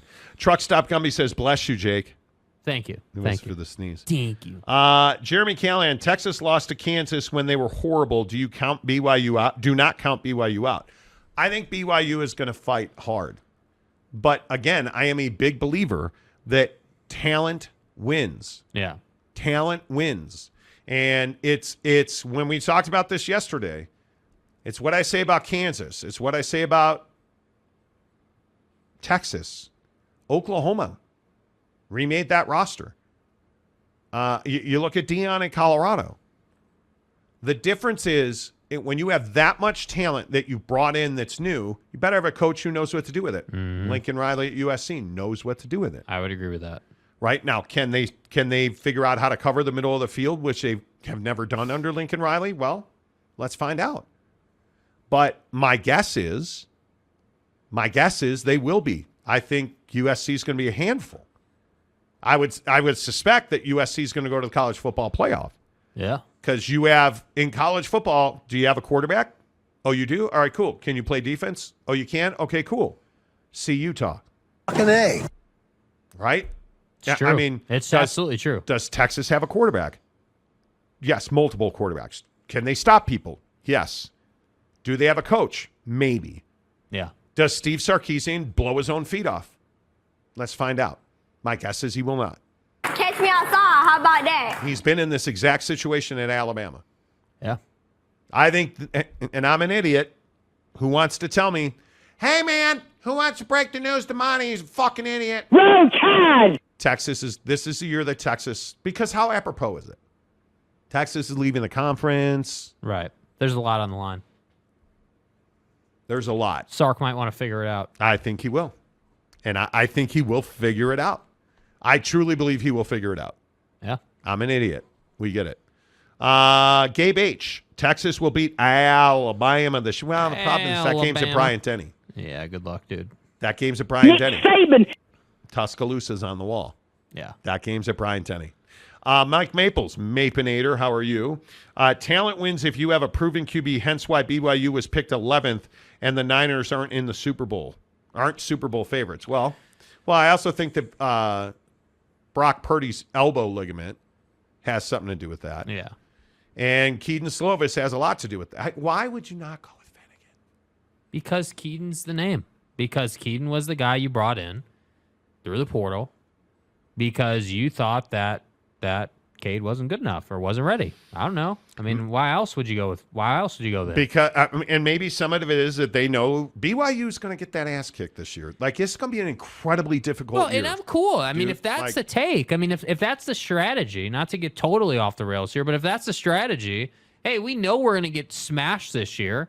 Let's see what, Caden can do, and then we'll go with Cade.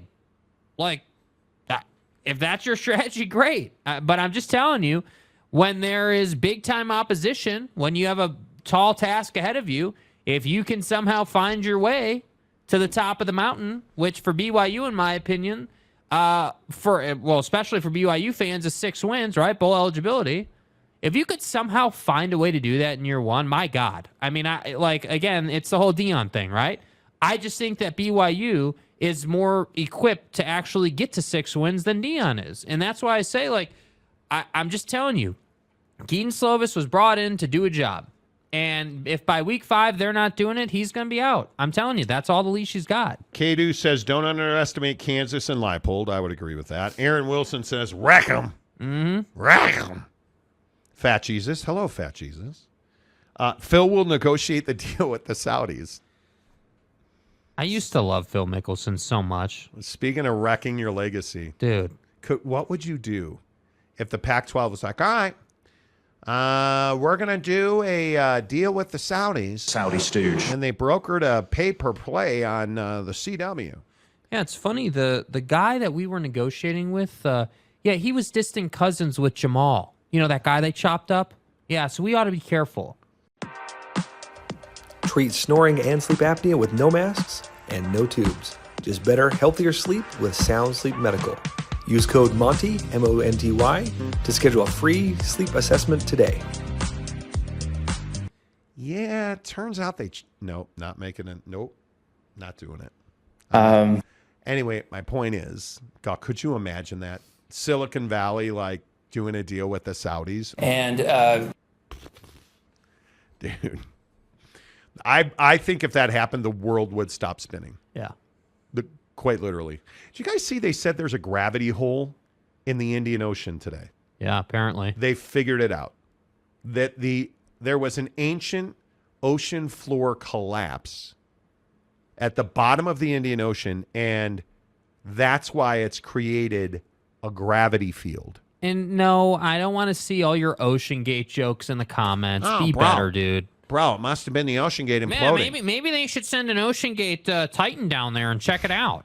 Be better, bro. Come on. Oh, my God. Jeremy Callahan, or wait, Maury Alvarez. I have my blue goggles on and all I can see is BYU winning the national championship. Well, maybe you and Victor's the way can have a party together. Are those blue goggles like VHS equipped and you're watching the 84 reruns? Jesus. I think BYU in the coming years will compete. Yeah. I think it's going to take 3 years to stock just to get the roster depth. Yeah. Because you gotta build a 3 deep right now. Yeah. I mean, you're not 3 deep across every position. Jeremy Callahan, George would turn Al Jazeera into Al Jazeera. Ow! Okay. Meep says talent wins unless you're A&M. Well, has there been any more bigger fraud as a coach than Jimbo Fisher? Jimbo's got that kick-ass recruiting class coming for Saban's ass. And by the way, god damn. Yeah. Kirby. Bro. Kirby. Yeah, we need to have a conversation, bro. Did you guys see that another Georgia Bulldog got a what they're calling flagrant speeding ticket? Hey, 88 and a 45, 2-1? You're almost twice the speed. You know what he was driving? Hey, I know you're going to be shocked by this one. A Subaru WRX STI? No, even worse, a Durango. What is this, first team all Dodge? Come on, dude. Clearly they have a deal with It's Dodge. embarrassing, bro. But it wasn't a Durango. It was an SRT Durango, which is akin to an SRT Jeep, Grand Cherokee. Yeah. Which is what Jalen Carter was driving on the infamous night where... people died. And I don't understand this at Georgia. I don't get, but I'm also the guy who says I don't understand if you're one of the dudes at Georgia, you can't get your ass to bed by 10 o'clock every night? Apparently not. If you are a major D1 college football player, if you are going in any way, shape, or form to be in the NFL draft, your ass better be in bed at 10 o'clock every night. Mm-hmm. Now, I didn't say like repopulating the earth at 10 o'clock while you're in bed. You need to be in bed going to sleep at 10 o'clock, 365. Yeah. Not out on the streets. You win the national championship, can you not see the brass ring is within reach? Yeah, dude. Do you know how much money Carter lost over that whole thing? Stetson Bennett, you dumbass. You guys not, are you kidding me, Brandon Miller? Yep. Like, these guys, I just want to say, what were you thinking, dude? And everybody that rips Deion Sanders, he has this exact same conversation on his Netflix show, or was it Prime Video? Like when he's telling Jackson State, don't even be a minute late. You know you got to be back here at 5 o'clock. Don't show up. Don't show up at 4 o'clock. Be here at 10 a.m. Don't book a flight the same day. Fly back in the day before. Yeah. Like, Deion is preaching that message. Is Kirby Smart saying, hey, we got it. Guys, no more cars. We're riding bicycles everywhere. You are not allowed to drive. You want to play football at Georgia? What are you supposed to do? Hey, curfew, 10 o'clock. No house party. Like, I would be cracking down on the kids at Georgia. Yeah, I mean, I think as a head coach, you gotta not give them a choice. You have to build in structure that's non-negotiable. And again, I keep saying this, and I think your point about Deion's spot on. Right? We're not hearing about Alabama football having these problems. Basketball is a different story, right? Not hearing this about. And what did football. Saban say about that? Yeah, Saban took Buddy to the woodshed without like calling him out by name, but he made some backhanded comments. The basketball coach at Alabama, and the kid's name just went right out of my head, but that's fine. Mm-hmm. The Alabama basketball player, Brandon Miller, yeah, was involved in some way, shape, or form, and was an attendee at a party where a murder took place. A shooting, I believe it was, allegedly. Yeah. The basketball coach is like, oh, yeah, wrong place, wrong time. And Nick Saban said, bullshit. There's no such thing as wrong place, wrong time. That's exactly what the answer should be. Coach, I was just at the bad luck. There's no such thing as bad luck. Oh, is no such thing as coincidences. And I don't understand this thing at Georgia where you're allowing your kids to get in some of the most powerful cars that American automakers manufacture after one of them was killed. After you had DUI issues repeatedly, speeding issues repeatedly, and you're doing nothing to stop that, Kirby. And you know how I know you're doing nothing? Because it keeps happening. Yeah. Doesn't happen at Bama. And again, let's watch the results on the field. The Monty Show. There is real, tangible, hard news out of the Pac-12 today. Big changes at the top of the Pac-12 conference. Hello. Centered on the Board of Governors in the Pac-12. Anna Marie Cossé, the president of Washington, off the Board of Directors in the Pac-12. Now, her term expired. The presidents rotate on a 3-year term. And very interesting is the fact that Robert Robbins, the president in Arizona, is the newest member, and you'll never guess who the president of the Board of Directors of the Pac-12 is.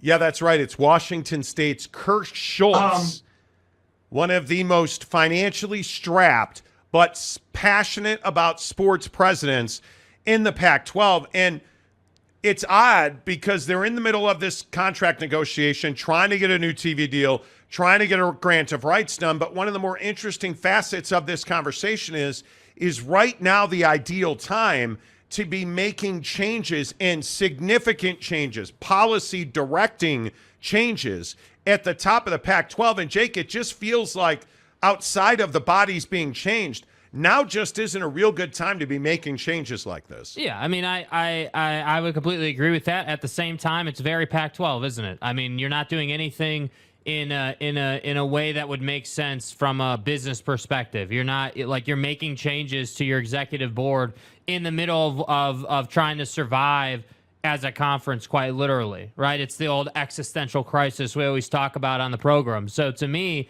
yeah, it's not a great time to be making changes. And I don't care whether your term ran out or whether, whether it's just standard protocol or not. It doesn't really matter to me. I mean, you're still making the change. And to me, like, President Cossé has never been someone that has really spoken about anything at any given time. So it probably is a little bit wiser to have someone who's obviously outspoken in President Robbins sit on your board. That makes a lot of sense to me that way. But, yeah, I mean, making changes to your board, I'm not so sure that that's a great thing. Can it be turned into a great thing? Yeah, it can be turned into a great thing if your board starts to come up with better ideas, operate the conference in a better way. Like, and again, not as though they have, black and white control over the conference, but if your board can come up with better ideas and in a better direction for the rest of the presidents to try to follow, I would think that would be healthier for your conference in a time when you really could use all the leadership that you can get when you're talking about whether you're going to survive or not. So I didn't love this timing-wise, but at the same time, that's the way they've chosen to handle it. And I'm left feeling like, yeah, man, are we really that surprised? This is the Pac-12 doing what the Pac-12 does, making decisions and changing things when really there's no reason to change things. So I don't know. Well, it remains to be seen. But what I can say is that President Kase at Washington just got a little less busy, which I think for Washington could also be a positive thing when you look at them changing conferences potentially. Well, and I think a couple of things stand out about this. Obviously, we all are aware that President Kase was one of the most vocal critics, at least according to our sources here on the show. She was one of the most vocal critics against streaming, an all-Apple deal. That's one. Two, she was not at all passionate about the success or failure of sports. She was very much, from our sourcing, much more about the money and the bottom line. Whereas you add somebody like Bobby Robbins at Arizona, that is a sports fanatic. That is somebody who is all in on making sure that not only are his sports programs making money, but that his sports programs are winning. Robert Robbins at Arizona is a passionate sports figure. I think that is a very good move. But the name that comes to mind, and I'm sure this will be conspiracy theory, but I couldn't help but think it the first time I heard about this, Carol Folt at USC. Now, why do I say that? I say that because how did we wind up in this situation with the Pac-12 in the first place? Well, Carol Folt decided not to tell anybody that she and UCLA were going to the Big Ten. But what else did Carol Folt do? Carol Folt, who is an extremely influential president in the Pac-12 before they made the announcement that they were going to the Big Ten, torpedoed expansion. And if you look at now what this does, I thought a very good point was made on Twitter today when somebody said, hey, this gives one of the most prominent four-corner presidents a seat at the decision-making table. And that's exactly what this does. Robert Robbins has a very clear, I think, path forward in his mind. Staying going, I don't think any of us know that. But when I look at Bobby Robbins at Arizona, the thing that is very clear is if there is a better path to prosperity for his teams in the Big 12, he's out. He's going to the Big 12, which is very reminiscent, in my opinion, of what happened with Carol Folt and USC at the Pac-12. And, Jake, it feels a little too close for comfort. Yeah, I mean, I think that, when you give a four-corner school president, control or seat at the table, yeah, I mean, I think that's a really dynamic situation. I mean, obviously, President Robbins, like I said, has been really outspoken about what his position is. He's not scared to say what's on his mind. That's right. And I think that that's like I was saying, I think that's a big change from a President Kase. Like, ultimately, and I think this is where, for me, the rubber kind of meets the road with President Kase at Washington. You can sit here behind closed doors and you can, we get great information about the conversations they have. But ultimately, my biggest gripe with her is like, hey, that's all fine and dandy that you want to be against streaming behind closed doors, but why don't you come out and say that? Why don't you come out and share that thought? Because I think that there's two schools of thought here, right? Obviously, you've got the President Robbins, Colorado school of thought, right? Arizona, Colorado, hell, even ASU you could throw in there. Not so much Utah, but a little bit, but like not as much. Like President Robbins has been pretty aggressive about it. Like I would agree.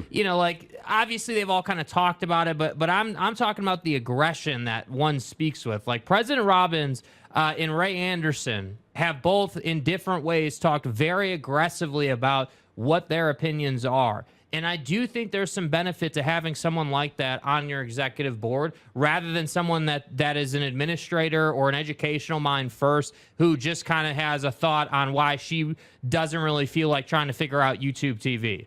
Right? Like that's two different schools of thought, right? That's like a good point. This is someone who is education first, academics first, and doesn't really operate in the world of streaming. So I can't emphasize enough how much people make decisions for the bigger picture based on what they do in the day-to-day. So if you're in your 60s and you don't give a damn about streaming, you're probably not going to be real interested in getting a streaming service for your conference. Whereas if you're President Robbins and you're a sports fanatic and you love sports and you want to see sports thrive and you probably do have some experience with streaming, you're going to push for that a little bit more. So that's why I say this could be beneficial, but there's no getting around the fact that the timing is just not great. I mean, I like, if you were going to make this change, why wouldn't you have made it a couple months ago, like at a minimum? Why wouldn't you have made it earlier? I mean, because this is the timing of the service.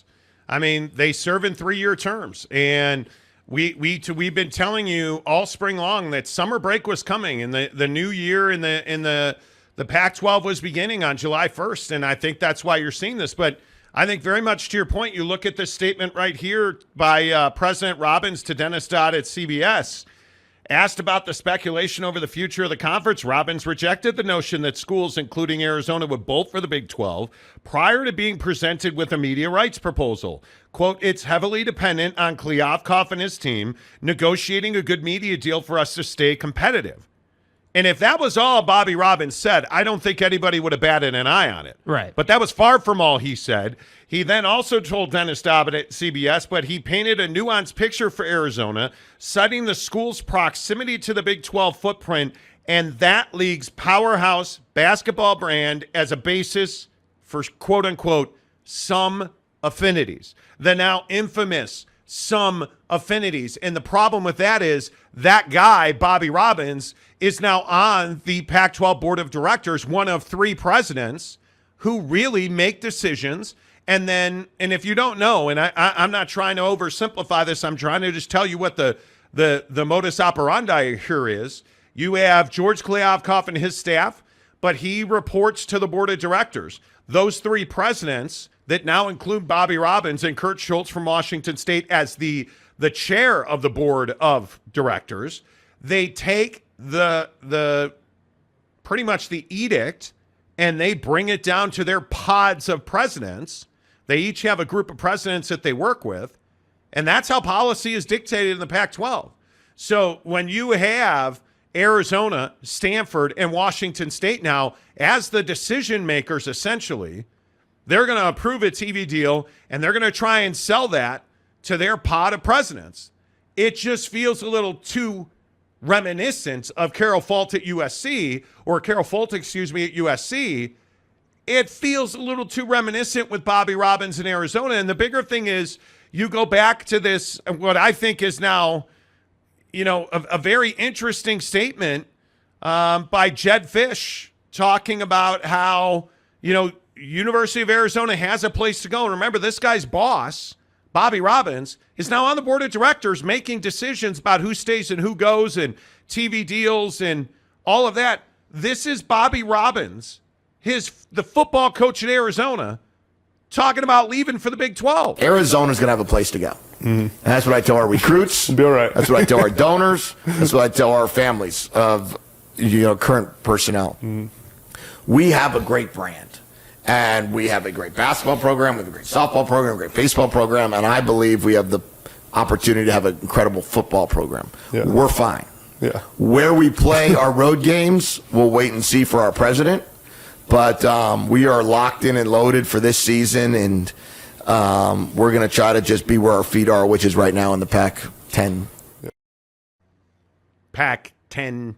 Like, it's just awkward. Yeah, dude. It's right. And and now that guy's boss is sitting on the Board of Directors for the Pac-12. Right. It just feels like Carol Folt at USC and UCLA all over again. Pac-10. And I actually think if all things were equal and the Pac-12 was prospering, I think this would be a great move, because when you look at Schultz, you look at Tessier Levine, and you look at Bobby Robbins at Arizona, they're all 3 very passionate about sports. Right. 2 of those 3 spend heavy money on sports. Stanford does not spend heavy money on sports, but Washington State and Arizona spend heavy money on sports. I think sports just jumped up the rung of priorities in the Pac-12 on the board of directors significantly. Right. But what does it matter if Bobby Robbins takes Arizona to the Big 12, which I still think if this conference doesn't come together on a grant of rights, whatever George Kliavkoff's TV deal winds up being,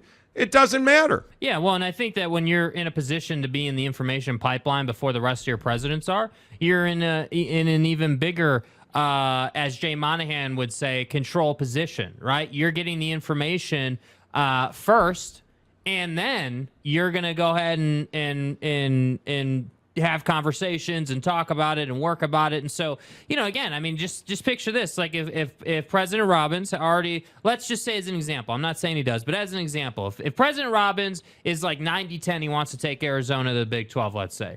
Can you imagine how much easier that proposition is if you're getting the information faster now, right? Like not as though he was out of the loop, but you're sitting on the board now. Like you're getting information as fast as possible. And now that allows you to operate. And so if one day you get a piece of information that says, hey, we're only getting $20 million a year for our TV deal. All right, better get on the phone with Colorado. Better get on the phone with Utah. Better get on the phone with Arizona State, right? Probably Arizona State first because obviously they're in the state of Arizona. Yeah. Like that's what I'm talking about. Like when you get that kind of access, that gives you opportunities that you wouldn't otherwise have. So, yeah, I mean, I'm not sitting here saying that President Robbins is out to backstab the rest of his fellow presidents in the Pac-12, but it is an interesting parallel when you think about Carol Fulton, USC, and how that whole thing went down, no doubt. Yeah, and that Kirk Schultz is now the chair of the board of directors in the Pac-12 is mind-blowing. Because you have a situation, and I want to remind you about this. We had it first exclusively on this show. The staff and faculty at Washington State were threatening to do a sit-in.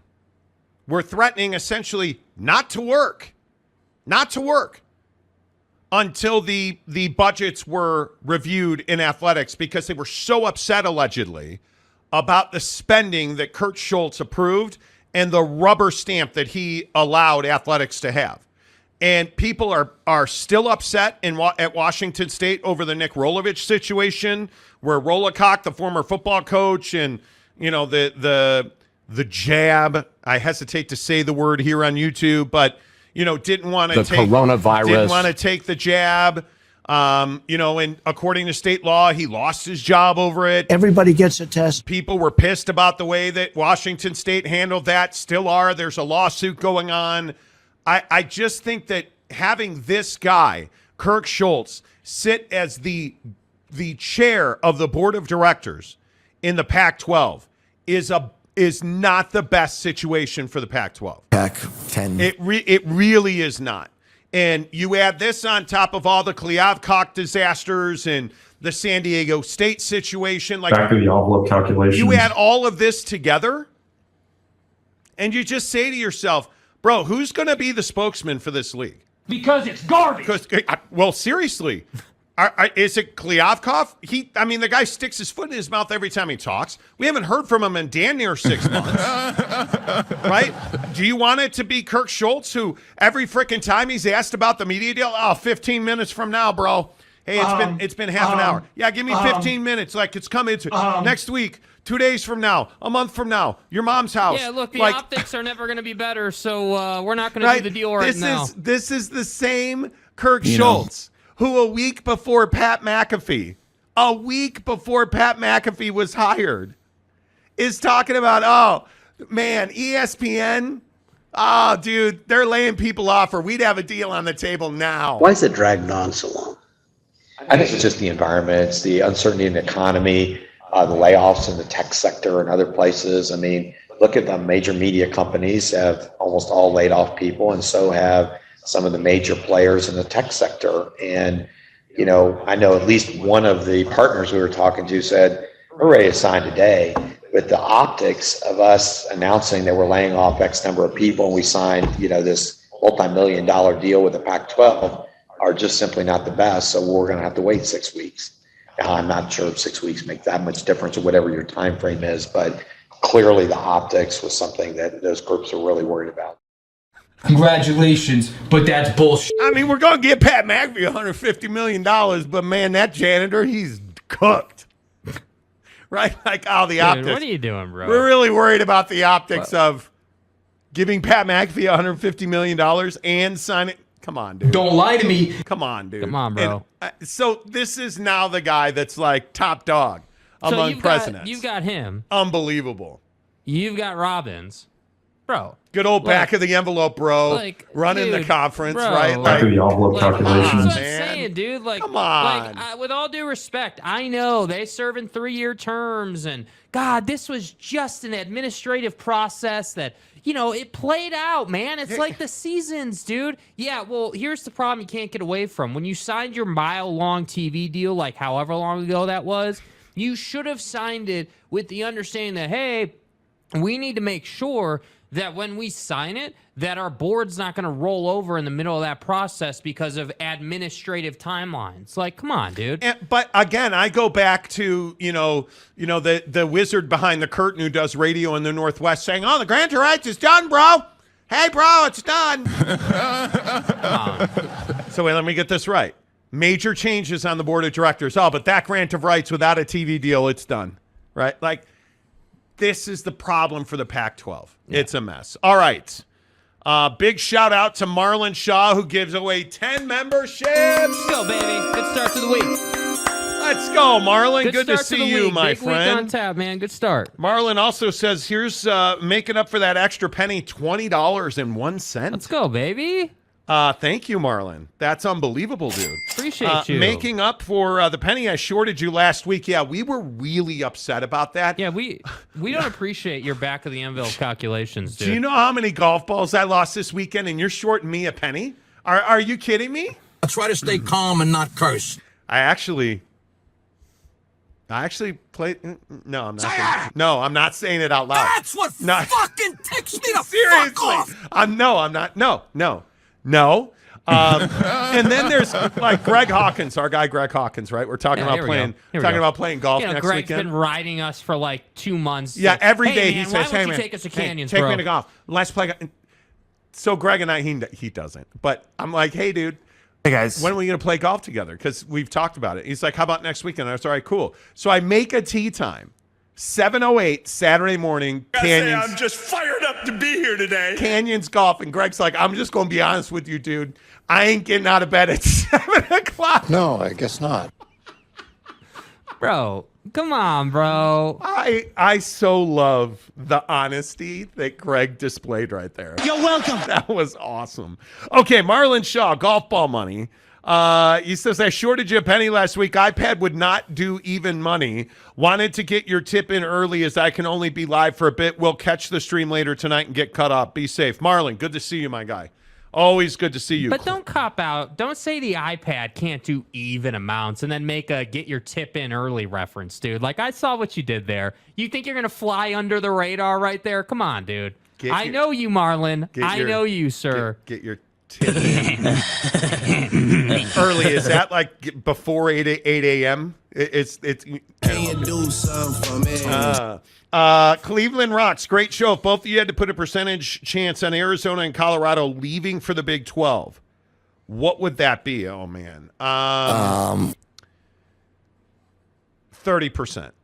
Yeah. Max. I still maintain, and I know that this frustrates Big 12 fans, but I still maintain these 10 teams remain together because I think that's overwhelmingly what they want. Yeah.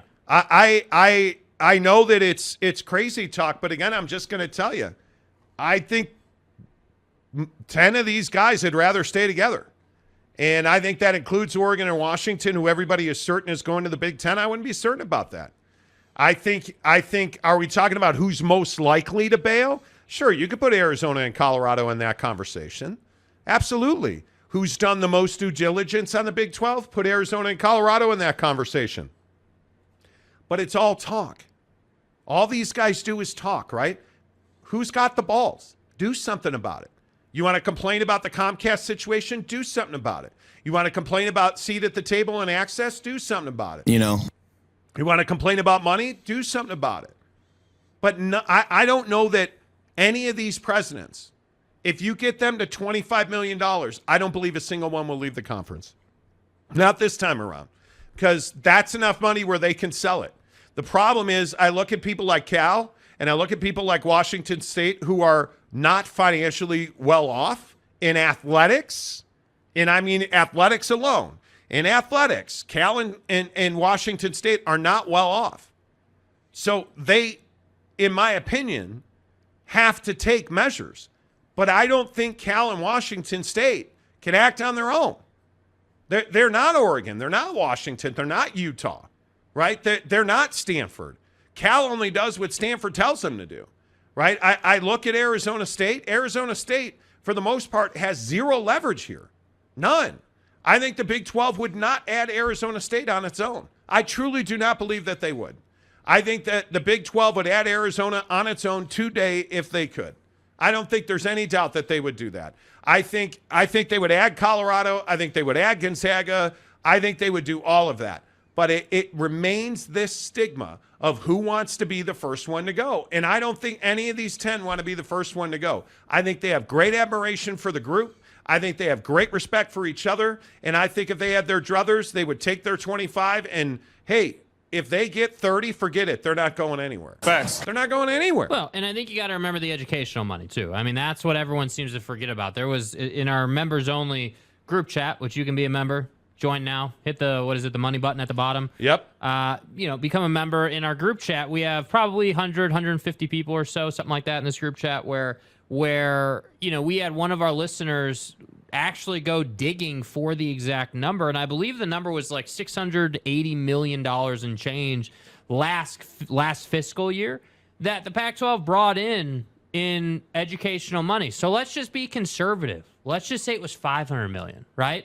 That's still a ton of money. I mean, that's a $500 million, bro. Like, so to me, these presidents are not like, oh man, we got to have $70 million a year. Would $70 million be great? Yeah. But if they can just get something passable, they would rather stay together than leave. That said, again, back to the Robbins on the board thing, President Robbins is on the board now. So if they are going to be short, that exit out, in my opinion, will be large. Like if you only have $20 million a year, my opinion is that you'd have a group of 4 leave. I'm not saying it's the 4 corner schools because I'm not exactly confident Utah's going to make the jump. But I do think Arizona would go, and that inherently means Arizona State's going because they're basically connected at the hip. And then it's as Buddy up north would say, the dominoes would start falling. Buddy up north. Yeah, Buddy up north. All I would say is that all of these guys had better get bucked up, and they had better get their buck shots because they're going to have to think clearly, and they're going to have their mind working like really well. Okay, you even got me with that one. That's some of your best work, dude. Buckshot from our friends at Bucked Up Energy, the official energy provider of the Monty Show. Again, I did it on Saturday. I did it on Sunday. I played awesome golf. No, you didn't. We played. Me and Miss me and see what had happened was me and Mrs. Monty. Somebody didn't want to piss off his girlfriend, but that's not really the case. My point was more that we drank the buckshot, and I love what it does for you. You know, when you're having a bad, you already drank yours? Oh yeah, dude, I knocked it down. I needed it, bro. It's hot in here today. We're studio's a little warmer than usual today. There may have been some technical difficulties with something that puts out cool air once in a while. It's a little warm in here. One of the reasons we moved studios is because our previous studio space was always hot. Yeah, Sahara. Always like in the 80s. Easily. Last week, we had some heat. They took in our new studio space, in our new office tower here in South Jordan. The dude went out of his way, massive work, moved heaven and earth. It is the hottest day we've ever had in the studio. Because the air conditioner on our floor, and apparently every floor in this building has their own air conditioning setup. The air conditioner on our floor is broken. So the new thermostat they installed in our office suite doesn't matter. You're so fucked. It is so hot in here. Yeah. Then you turn on the lights. Then you're moving around using high. It's fine. We'll be fine. I'll sweat off the pounds with Richard Simmons. But when you say, "Hey, you already drank yours," yeah, you're damn right. I already drank mine, man. Yeah, and he means Buckshot from Bucked Up Energy. And I'll tell you, Saturday was an interesting day. Like, it was warmer out. We were up, of course, at our favorite golf course, Canyons Golf in Park City. Playing a decent front nine. Got to 8, 9, 10, started struggling. And I said to myself, you know what? Got to get a buckshot in. I'm a man. Got to get a buckshot in. Stepped up to the 10th tee, which is a dog leg right, about 400 yards, and absolutely smoked a drive. Right down the middle within 70 yards. Now, of course. down the middle. Now, of course. Yeah, I shit all over that iron shot. Like, that thing was terrible. That's not really the point. The point is the drive after the buckshot was amazing. And all buckshot does for you, it gives you that mental lift, because all it is 100 milligrams of caffeine wrapped in awesome ingredients that really help your mind get a lift. And that's what's great about buckshot. It's 2:30 in the afternoon. You've just had lunch. About an hour ago, you got back from lunch. You know you're feeling that carb crash. Get a buckshot. It'll knock that carb crash out. You'll feel better. Have you had a low-grade headache all day? Hey, man, pop a buckshot. It's going to help your mind. That headache's going to ease a little bit. Like, those are all results that I have felt on a daily basis using buckshot. By the way, I weighed myself this morning. Lost 3 more pounds since Friday when I weighed myself. What do you bench? And I'm telling you, if you are not using the Buck Bars from Bucked Up, and I know you guys think I'm crazy. Oh, they're paying you to say that. Here comes the dates. No, truly. Truly, I'm not even being crazy. It's real. These bars, I hate protein bars. Yeah. I hate protein bars until I found the Buck Bar. And Ryan, the CEO at Bucked Up, who is I believe he's the Utah CEO of the year. Yeah.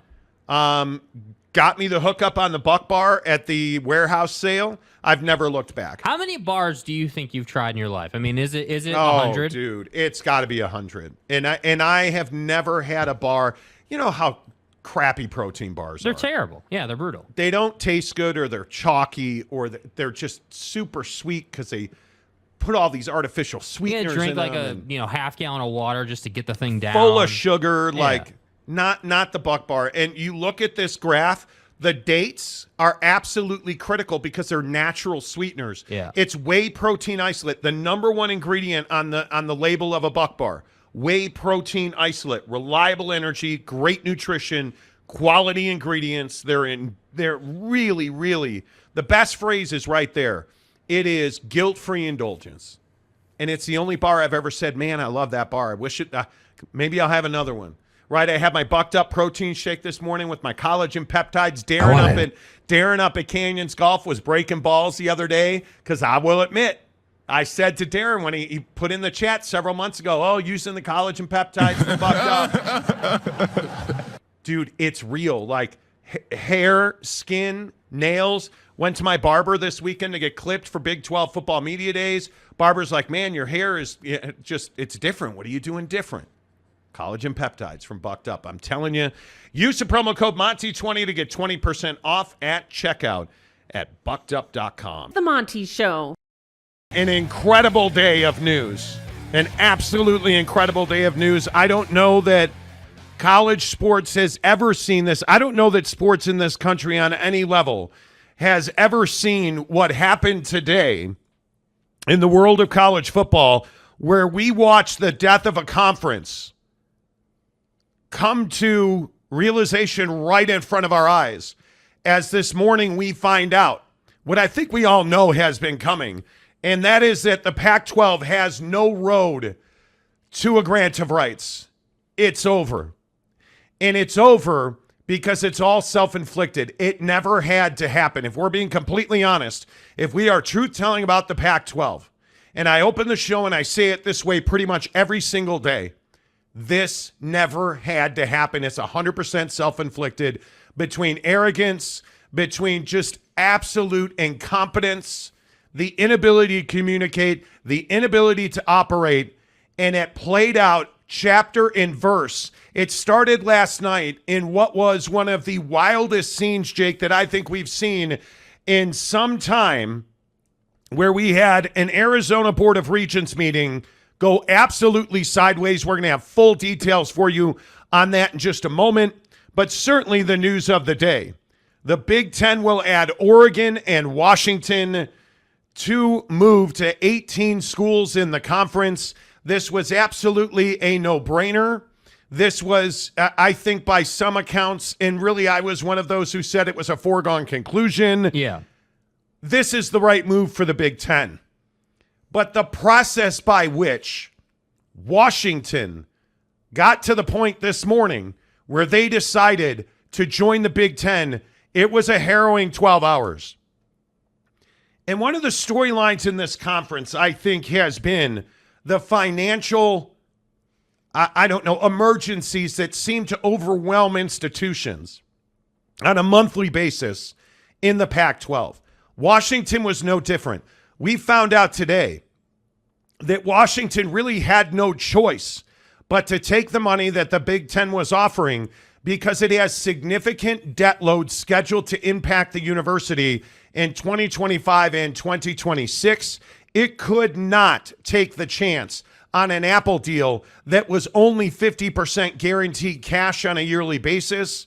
It just goes to show you our reporting on this show, which I am proud to say has been spot on college football realignment. Our reporting has indicated that this conference has been saddled with debt and poor financial decision-making since the earliest days of expansion about, 12 years ago now. Mm-hmm. And certainly we've talked about Washington State, Cal, UCLA. Add Washington to that list of schools we now know was cash-strapped and had to make decisions based on what they had to do instead of what they wanted to do. Because, again, I think our reporting's been really solid on the fact that nobody in this conference wanted to leave, was excited to leave the conference, but they would leave because they had no other choice. Oregon and Washington had no other choice. Colorado had no other choice because they were in financial situations that just were untenable. And Jake, again, I just say it never had to happen.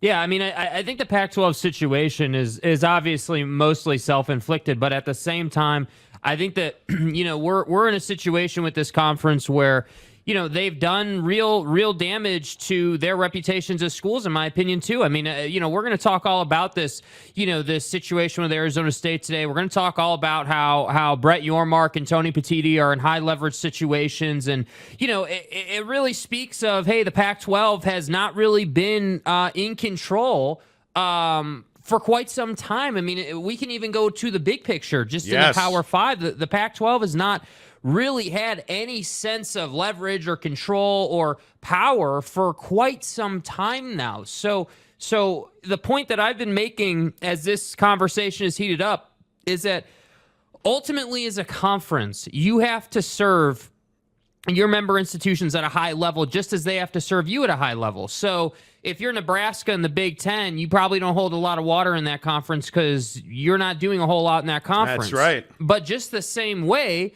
that Nebraska doesn't hold a lot of conference in the Big Ten, a lot of water in the Big Ten, Oregon holds a ton of power in what was the Pac-12 because the conference itself doesn't give you a lot of value. So while the TV deal has kind of been that juggernaut of a conversation the last probably 90 days or so, I would say, leading up to what I would call the final day today. Yeah. I think this conversation is so deep because you have so many, if the Pac-12 TV deal is the trunk of the tree, the branches are, hey, Kirk Schultz at Washington State, Michael Crow at ASU, hey, what's going on at Oregon and Washington? Like, you have all these stories. And I think today what really stands out to me is that a lot of these schools were just sort of along for the ride. Yes. I mean, ultimately, when we look at this, was Oregon and Phil Knight not ultimately the one that decided, hey, this is the final nail in the coffin. Enough's enough. Yeah. I mean, I think that's, that's where Oregon got to. I think you look at this situation with the finances in this conference, and then you take yourself to what happened at the Arizona Board of Regents meeting last night. Mm-hmm. And I'll be honest with you, last night, here it was an absolute onslaught of lightning and thunder and rain. I was in bed early last night. I was in bed at 10 o'clock, and I'm like just flipping through my phone, reading emails from yesterday, and I got a call from a blocked number. And it was a source of mine at the Arizona Board of Regents who was just going off about what had just taken place in their meeting. And this source told me directly that Michael Crow, and I want to be very careful about the adjectives that were used about his actions last night. But I think the best way to describe what I was told was Michael Crow completely flipped 180 degrees. He essentially had agreed with Arizona and Utah that the three would leave the conference, and last night's meeting was simply a formality ahead of what would be a public Arizona Board of Regents meeting to seal the deal. First up, Arizona, Bobby Robbins says, yep, we're leaving. Here's why. Here's what we think should happen, which I'm told was we should move together, Arizona and Arizona State, like everything's great. Okay, cool. And then Michael Crow began speaking, took the floor in this meeting, and it was a virtual meeting. So he's speaking, and then he just started making a turn. And he started going on about the Pac-12 grant of rights. It was going to be voted on the next morning, tomorrow morning, which is this morning. And he said, you know what? I think we should just wait. You know what? We need to be careful here. We need to. And he just stopped the process dead in its tracks. And there was an absolute shock that took over the meeting. I was told that there was confusion. Several people asked him if he was okay. Several people said, hey, this is not the agreement we talked about. Like, it was absolute bedlam. And Michael Crow refused to agree to go to the Big 12. He refused to do anything but get to the meeting in the morning and vote on the grant of rights. The meeting was ended in frustration. Bobby Robbins let everybody know, we're going to the Big 12. It's over for us. The decision's been made. We're moving on. The meeting ended, and when that meeting ended, it threw not Arizona State as much, but it threw Utah into real peril in this situation, because Bobby Robbins immediately, from our sourcing, informed the Big 12, it's a done deal. We'd like to join the conference.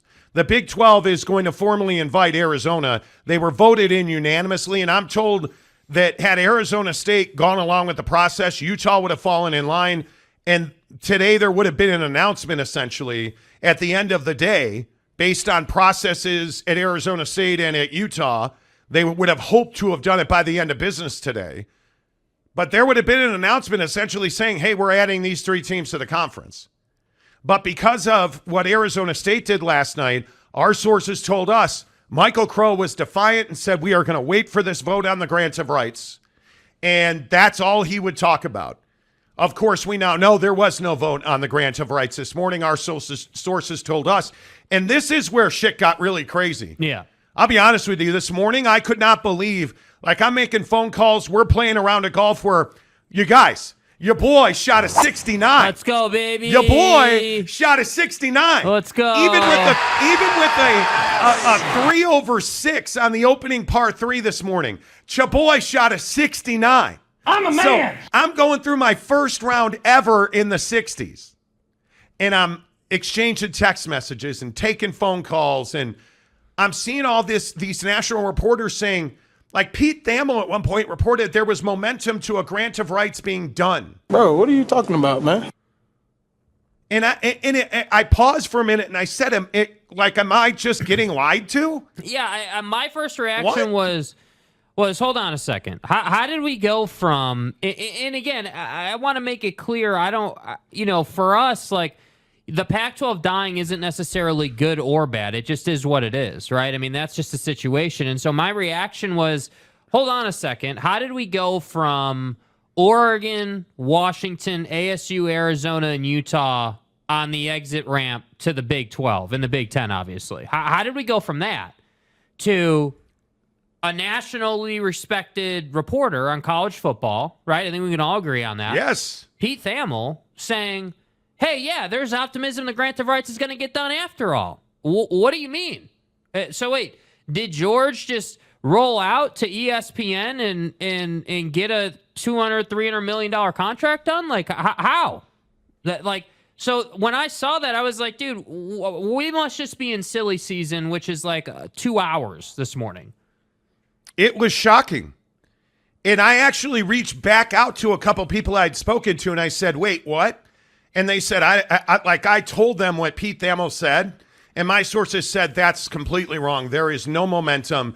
In fact, one source confirmed exactly what another source said. We know there are 2 schools who will approve the grant of rights this morning. Washington State and Arizona State are the only 2 universities of the 9 remaining schools, because Oregon and Washington were still on the fence. And the craziness continued. And I think this is out there. Excuse my voice. I think this is out there. I could be wrong. In the middle of the presentation of the grant of rights, sources have told me that Oregon said, hey, I need to let you, we need a minute to make a statement. And Oregon announced in that grant of rights meeting, we're withdrawing from the conference. We intend to accept an invitation that we believe will be extended today to join the Big Ten. Washington concurred at that moment. And that's when the Pac-12 died. And immediately, it put Michael Crow as public enemy number 1. Because that stunt, and that's my opinion, I think it was a stunt. I think it was Michael Crow at Arizona State, the president. I think it was his last-ditch effort to save anything that could possibly be left of the Pac-12. And to tell you where this conference is now, Washington State has issued a statement in the last 20 minutes from Kirk Schultz and Pat Chun, the athletic director, where they said, we are disappointed with the recent decision by some of our Pac-12 peers, Oregon, Washington, Arizona, and Colorado. While we had hoped that our membership would remain together, this outcome was always a possibility. And we have been working diligently to determine what is next for Washington State athletics. We are prepared for numerous scenarios, including our current situation. What does that mean? Yeah, I don't know what that means, dude. With the exceptional student athletes, a strong Cougar tradition, Washington or BYU, which one were you referring to? And incredible support from our fans, donors, and alumni, we will chart the best path forward. It's over in the Pac-12. Yeah. It's over. And, our sources for weeks have told us, and I think we reported Tuesday was the first time we had heard it, that the Pac-12 and Mountain West have had conversations about a potential merger should this outcome come to fruition. Mm-hmm. And now that it has, I would assume that the remnants of the Pac-12, which at this point from my conversations, I believe will be Oregon State and Washington State. I believe Stanford and Cal. I think Stanford, there's a real movement for them to go independent, and I just don't understand it. But I think you're looking at Oregon State, Washington State, and Cal joining the Mountain West. I think, obviously, you're looking at Washington and Oregon going to the Big Ten. And I still believe at this hour, Arizona State, and Utah will join Colorado in the Big 12. Yeah. That's what I've heard is going to happen over this weekend. I would assume that it will get done this weekend, and that the future of college football will forever be changed by the events that took place in the Pac-12 over the last 7 to 10 days.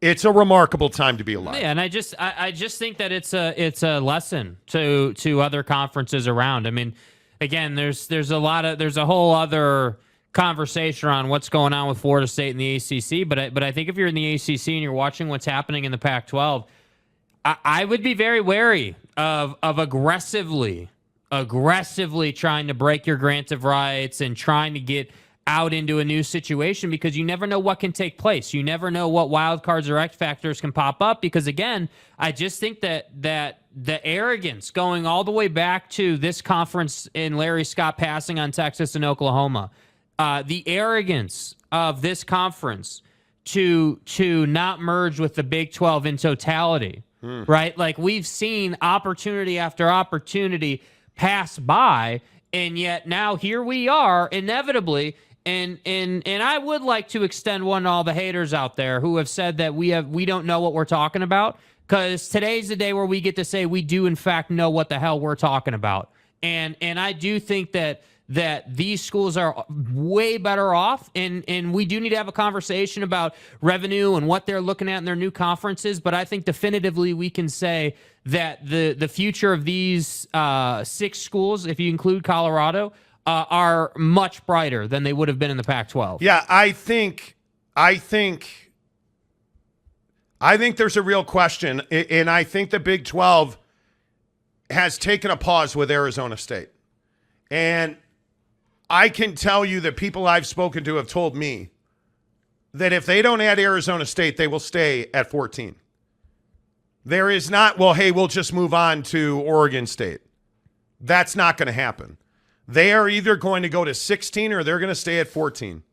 And if they stay at 14, Arizona State is wholly at fault for this. And if you look at Utah's situation, somehow Utah finds themselves in a very, very undesirable predicament, situation, circumstance, position, because they are just twisting in the wind here now. But I think that's the conversation, though, that I hope that the Utah folks who listen to this show, take notice of. Like, at some point, you have to get aggressive. At some point, the loyalty to, low revenue and bad conference leadership and, just the loyalty to all the things that should have been red flags to you and your team, is now coming back to get you, because again, you're not in a control position, right? You don't decide your fate here ultimately. I don't want to see a statement like we got out of Washington State today out of Utah. I don't want to see we're going to chart the best path forward. We have excellent student athletes. Utah is amazing. Well, that's all fine and dandy. But you're not amazing if you're getting, $8 to $10 million a year in the Mountain West in a revamped TV deal? You're not amazing. And the sad thing here is that Utah should be in the Big 12. We shouldn't be sitting here being like, well, and I'm happy to say, does this guy over here, Michael Crow, who seemingly doesn't appreciate a good opportunity, a life raft in front of him, does this guy... How? Does Utah deserve to have this guy deciding whether they get into the Big 12 or not? That, to me, is the crying shame here. But I also think that blind loyalty is not loyalty at all. It's stupidity. Being blindly loyal, as Michael Crow has, is stupid. It's not savvy. It's not a plan. It's absolutely, positively a foolish path to take. And ultimately, when Utah told the Big 12, because again, I want to go back to what our sources have reported, because I think this is really critical. There's been all this nonsense in some accounts in some major national, well-respected college football voices reporting that Utah told the Big 12 that they were not interested in joining the conference. That is completely false. The moment, and this is a really important thing to remember, the moment that the Colorado news became public, Utah changed their tone. That's what our sources told us. Utah has, but at no time, shown disrespect to the Big 12.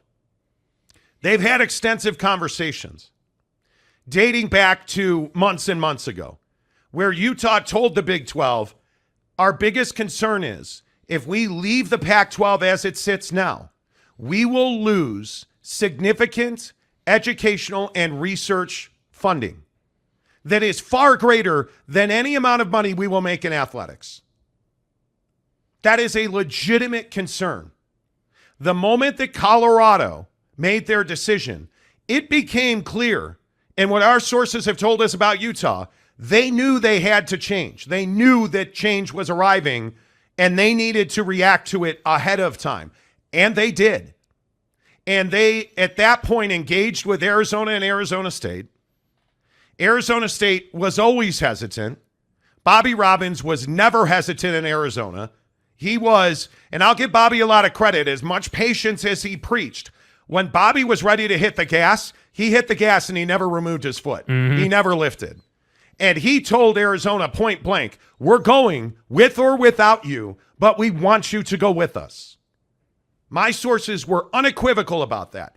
Bobby Robbins supported Arizona State going to the Big 12 because he knows that's what's best for education and athletics in the state of Arizona. Let's remember, let history tell the truth for one time. Michael Crow, if Arizona State does not go to the Big 12, if Utah does not go to the Big 12 this weekend, Michael Crow, that's your fucking fault. Facts. That is your responsibility. You did that. That is 100% on you, because history needs to be accurate in these situations. So let's not try to hang an anchor around the Utes' neck and say that the University of Utah was somehow hesitant or looked down the nose at the Big 12. That is just simply not true. That is not true. When time came to move, the University of Utah was ready to move.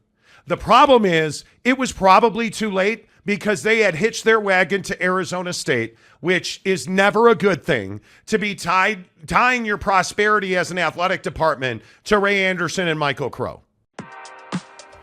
Treat snoring and sleep apnea with no masks and no tubes. Just better, healthier sleep with Sound Sleep Medical.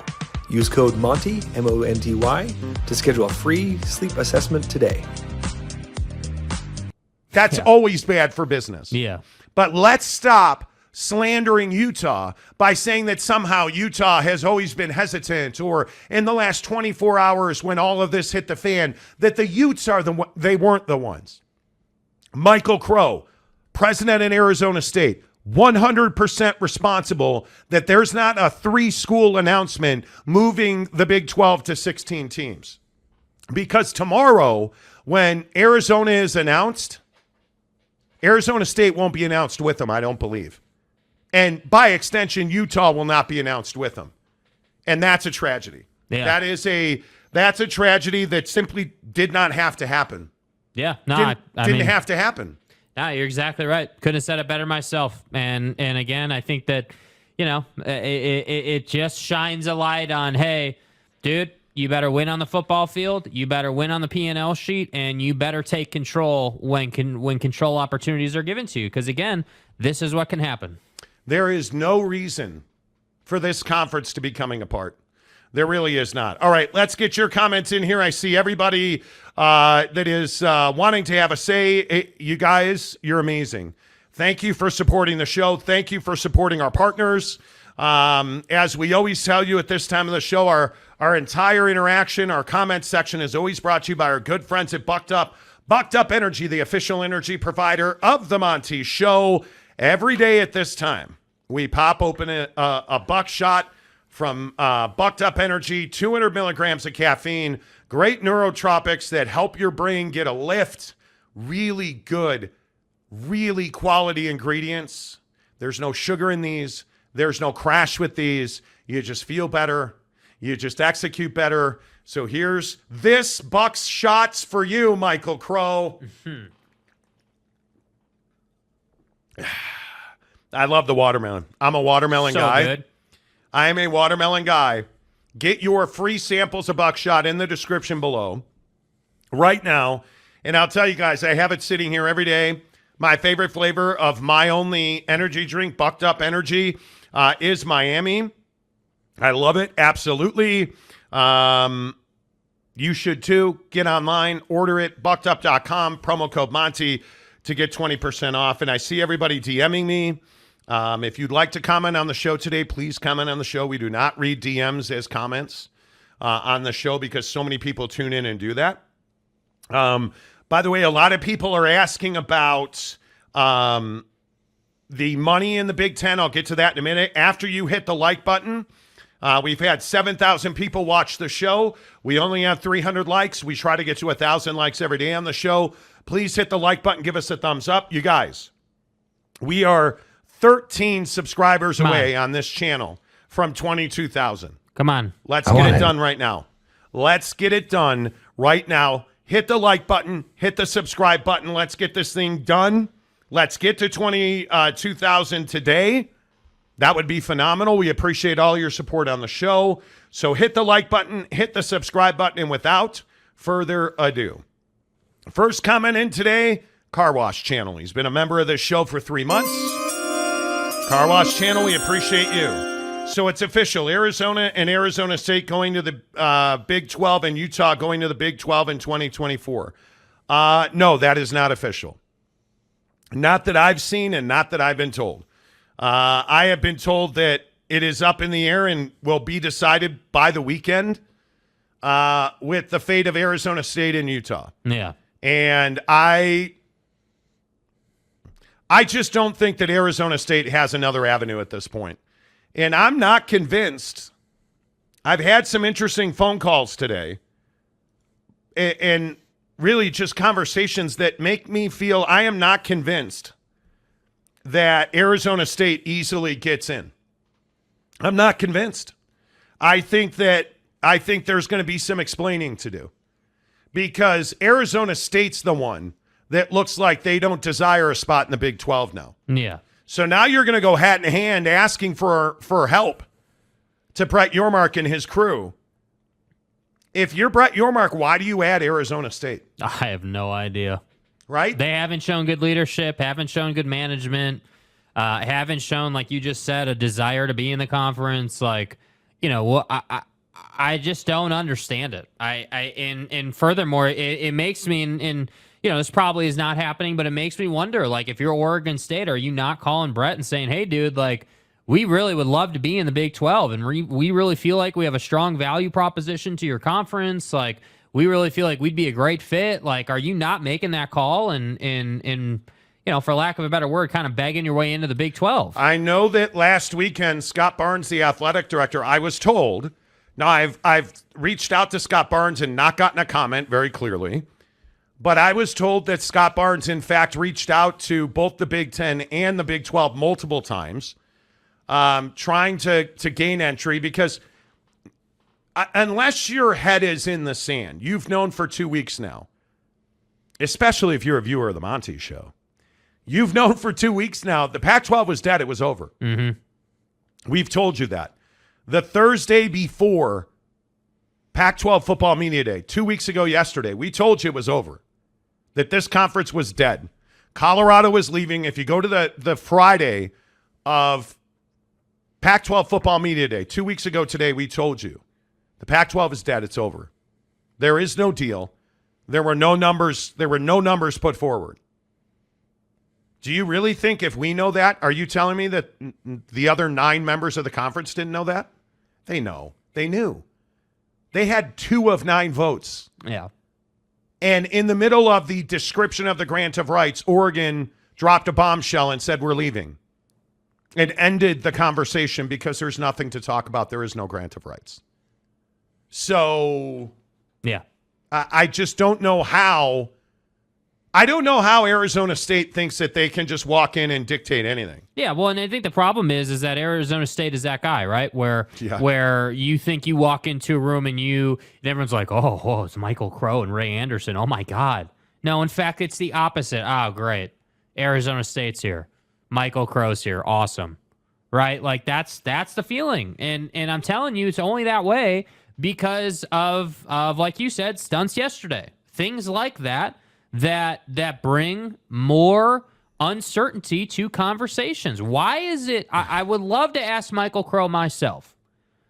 Why is it so difficult for you to say George Kliavkoff is not a good fit as a commissioner of a college football conference? I don't know. Why is that so hard? Why is it so hard to say, hey, yeah, you know, unfortunately that Apple deal, it's just not a good fit for our business setup. You know, having a CPA kind of deal, cost per acquisition, like having a a deal where we got to sell to get paid is not a good fit for what we do. Why is that so Not hard at all. to say? Whose feelings are you hurting? And I'm not prepared to say who it is because I'm not particularly confident in what I've heard, but I do know that Brett Yormark and his expansion team are talking to other universities. I just don't think that they'll go past 16 if it's not a Pac-12 member, or past 14 if they don't get Pac-12 membership. And I think the only two that they covet are Arizona State and Utah, and I think they only coveted Arizona State because they thought they'd have to have them to get Arizona. Yeah. And I think Arizona's the one, but I know factually that the Big 12 would really like to add Utah, but they are not going to go to 15. It's got to be 16 or 14. And I think that they realize flexibility in this era of college football and really college conference realignment is critical. Yes. I think they know that if they stay at 14, it can't be a bad move. But much like the Big Ten, because Thursday the Big Ten really said, yeah, we're not going to 20, and yeah, maybe we should just stick and stay at 16. And I think conversations, I give Oregon a lot of credit because I think Oregon's the only reason that this Big Ten expansion happened. Washington really wanted nothing to do with it until Anna Marie Cosse really was forced to look at the math and the economics of her financial situation. I don't think that she would have jumped to the Big Ten, which is ludicrous to me. And I think the Big Ten on the other end of this said, hey, this is Oregon and Washington we're talking about. We have a chance to add two of the premier universities on the West Coast to our conference.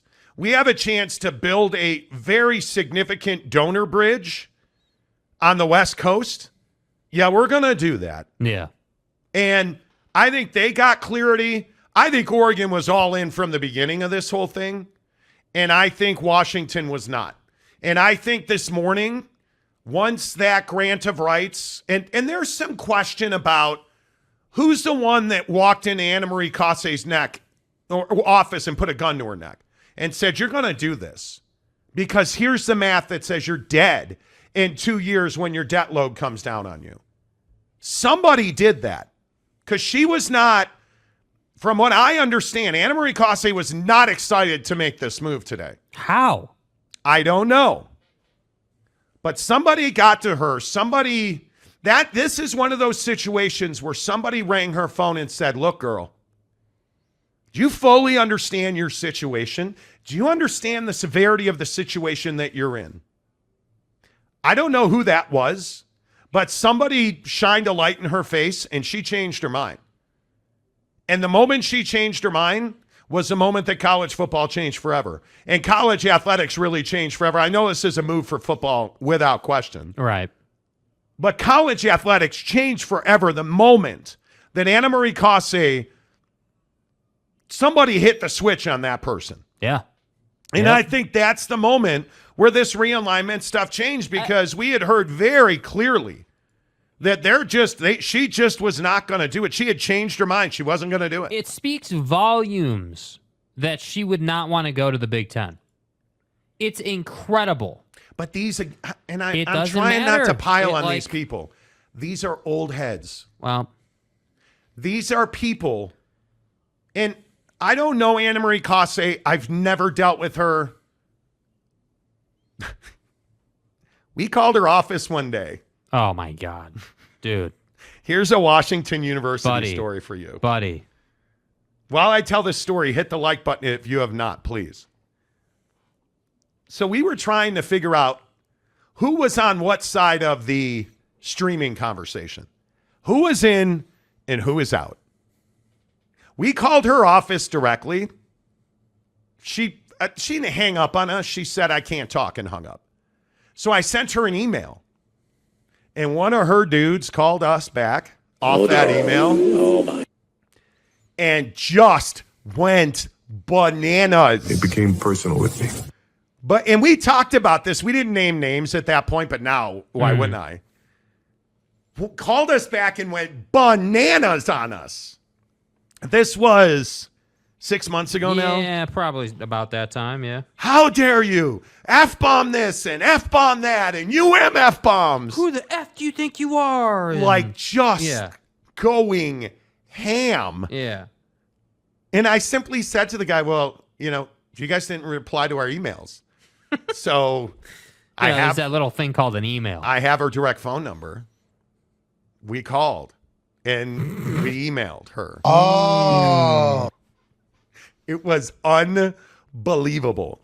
It was unbelievable the way that went down. Thank you guys so much. We are now over 22,000 subscribers. Let's go, baby. 22,082. Thank you. If you are not a subscriber to the channel, it's free. Please hit the subscribe button. We really appreciate that. Need to shout out a couple of people because a lot of you are giving free memberships on the show today. A couple of shout outs for Eric C., who's been a member on the show for 4 months. Jacob DeLambo, who's been a member for 4 months. Thank you. Aaron Wilson gifted a membership today. Billy G gifted a membership today. Marlon Shaw gifted 10 memberships today. Let's go. Let's go, baby. Appreciate you guys so much. How about the old gold and blue joining the program as a member? Let's go. Appreciate you. Brandon Butler just gifted 10 memberships. Break this drop, bro. Wear it out. Let's go. Wear it out. You guys are unbelievable. Thank you so much for that. 513 Art Dog gives us $2 to say hit the thumbs up, y'all, if you haven't. Yes. I want it. DeLambo, what's up with you? Big 12 Holy War Showgrum. Well, it's not done yet, dude. It's not done. It will be one of the great travesties of sports in our time if Utah doesn't wind up in the Big 12. And I'm telling you right now, it's up in the air. I think it's going to happen. I'm not ready to say it's done, but it will be a huge travesty of justice if Utah doesn't wind up in the Big 12. And frankly, at this point, if I'm Brett Yormark, I'm probably adding Oregon State and Utah. Yeah, well, that's and I am question. leaving Arizona State out of the mix. Right? Like, so Brett's always been this savvy guy, always understanding all your options, always understanding, hey, what happens if we go left instead of right or right instead of left? What happens if we do this instead of that? Always understanding, hey, 1 + 1 = 2 no matter how you slice it here, right? Like, that's what this guy, that's his calling card. Yes. And so being that that's his calling card, I would celebrate the idea of Oregon State and Utah getting into the Big 12 because, again, what has Brett said all along? And this goes back probably since he took the job.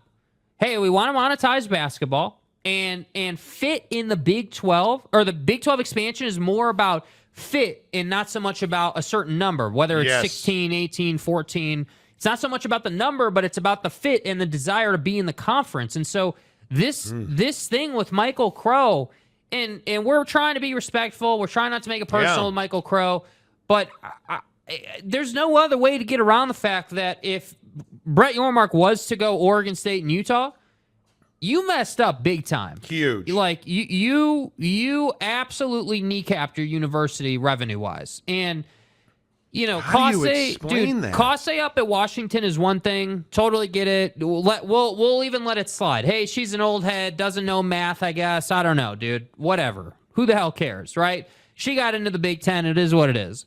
But Michael Crow is a whole different situation and scenario because they've been ridden with scandal. They are not an attractive program right now. They are not a program where you're like, oh, man, I have to have it. John Canzano, fuck me. This makes my head hurt. John Canzano, who we have not called out by name, we call him the great radio wizard of the Northwest. This guy has absolutely been a blight on the face of journalism over the last year. Because it's garbage. With all due respect to Canzano, you deserve no respect. This guy is the same guy who put George Kliavkoff on his podcast in October and asked 0 follow-up questions when, in our opinion, and now as a fact, George Kliavkoff made up a bunch of lies and BS about the situation with USC and UCLA. John Canzano is now spinning a weave of tales that says that Oregon and Washington committed antitrust violations. But like, it's over, bro. It's over. It's over. Do you understand? Do you understand just how bad it's guys like this? It's all of these Pac-12 talking heads that made this happen. It wasn't the Big 12 anons that all of the Pac-12 supporters talked about. It's guys like John Canzano who have 0 credibility. Hey, John, you said the grant of rights was done 6 weeks ago. Where is it? You said SMU was going to join the conference and pay a $70 million entry fee. What happened to that? Who's going to hold John Canzano accountable? This is embarrassing today. Yeah. That you are now claiming that one source involved told me we need to come up with something very quickly. It appears that Ducks and Huskies have their minds made up. No, but I don't believe anybody told you that. John Canzano, I believe that you are dishonest. I believe you are disingenuous, in my opinion. I believe that the things that you have written, the show that you did where George Kliavkoff came on your podcast, I believed destroyed your credibility. Mm-hmm. I like that people believe this stuff. I just can't. He is like, if all went well. There isn't an all going well. There is no save the conference. Yeah. Like I don't like. What is it in Pac-12 media members' minds that made them believe all of whoever was lying to them? Like, what are you talking about? Yeah, and he's taking a beating too, on like other reporters on Twitter and everything, like taking a beating, dude. And I think that, look, I'll be honest with you guys. I'll be totally transparent, right? For what do we have? 3,000 people watching right now? Like, dude, we work our ass off to make sure that when we're gonna say something, we truly believe and we have triple, double, or triple vetted what we're telling you guys, and that's why we've been reliable. And we're willing to say when we're wrong too, which I feel like John's not willing to do. And I've always maintained this. One of the best things you can do in the media is say, yeah, hey, we got it wrong. We missed on this one. That's our bad. I'm happy to eat the crow sandwich, dude. But instead of doing that and just sucking it up for 5 minutes, we're gonna go down an antitrust route and we're gonna talk about how, hey, if all things go that's the problem in today's world. And today is one of those days, certainly for me, but for the show in totality, where it's like, hey, dude, we've worked for a year to really bring quality coverage, and I really appreciate you guys listening, because I do think that there, as usual, when things like this happen, there are those who look like an idiot, and there are those that wind up looking credible. And I think we know what John looks like today. Yeah, I'm stunned by this. Like, I've said this 1,000 times on the show. I've had John Canzano. I've worked in radio for 25 years at major networks and in huge cities around this country. I've had John Canzano on my radio show many times. He used to be the leading voice in the Northwest when the newspaper business was a thing. I don't know who this dude is. It is shocking to me today that people still follow this guy, believe in this guy. Like, it is really, really stunning to me that this is happening. Like, I just cannot believe it. Anyway, I don't mean to rail about it. It's really frustrating to me. D. Maxwell, ASU still tries to get the Big 12 offer. They are trying to get into the Big 12. And I don't think it's dead. I truly do not think it's dead. I think that There's a chance. My sources are telling me that Arizona is going to get a public invitation tomorrow. Everybody would have liked to have done it today, but last night threw a huge wrench into it. And everybody, by the way, there's also this belief that Arizona was going to stay in the conference that Oregon and Washington hadn't left. Arizona told the Board of Regents last night, we're gone. And at that point, nobody knew because Washington's Board of Regents meeting didn't start until after theirs ended. Yeah. So there's this alternative theory out, and again, I think John Canzano's probably the guy pushing it. Oregon and Washington are not the reason that Arizona left. Arizona left because the Apple deal was embarrassingly bad. Yeah. It was really bad. And you know it's bad when it's being described to all 9 members of the conference. Because, again, I don't know what people are telling you out there, but I know almost for a fact that all 9 remaining members were on that conference call this morning, and they were describing the Apple deal and what the grant of rights looked like money-wise and revenue sharing. And Oregon said, hey, their president said, hey, you need to step up here and make a statement. We are going to accept the impending invitation from the Big Ten. We are leaving the conference. At which point the call ended. And I do know they're going to try and get back together later this afternoon. But the discussion in the conference now is, should we invite Oregon and Washington and Arizona to be on that call? And the answer is, why would you do that? They're not in the conference anymore. And yet USC and UCLA are still on all the calls. I don't get it. I really don't get it. D. Maxwell says Crow being a Blackbird, absolute devil move. Devil move. Crazy. Slater gives us $2 to say Arizona State may not get an offer the Big 12 waiting for the ACC. I don't think so. Who's paying $120 million? You're really going to get a loan at Florida State. We were talking about this earlier. Yeah.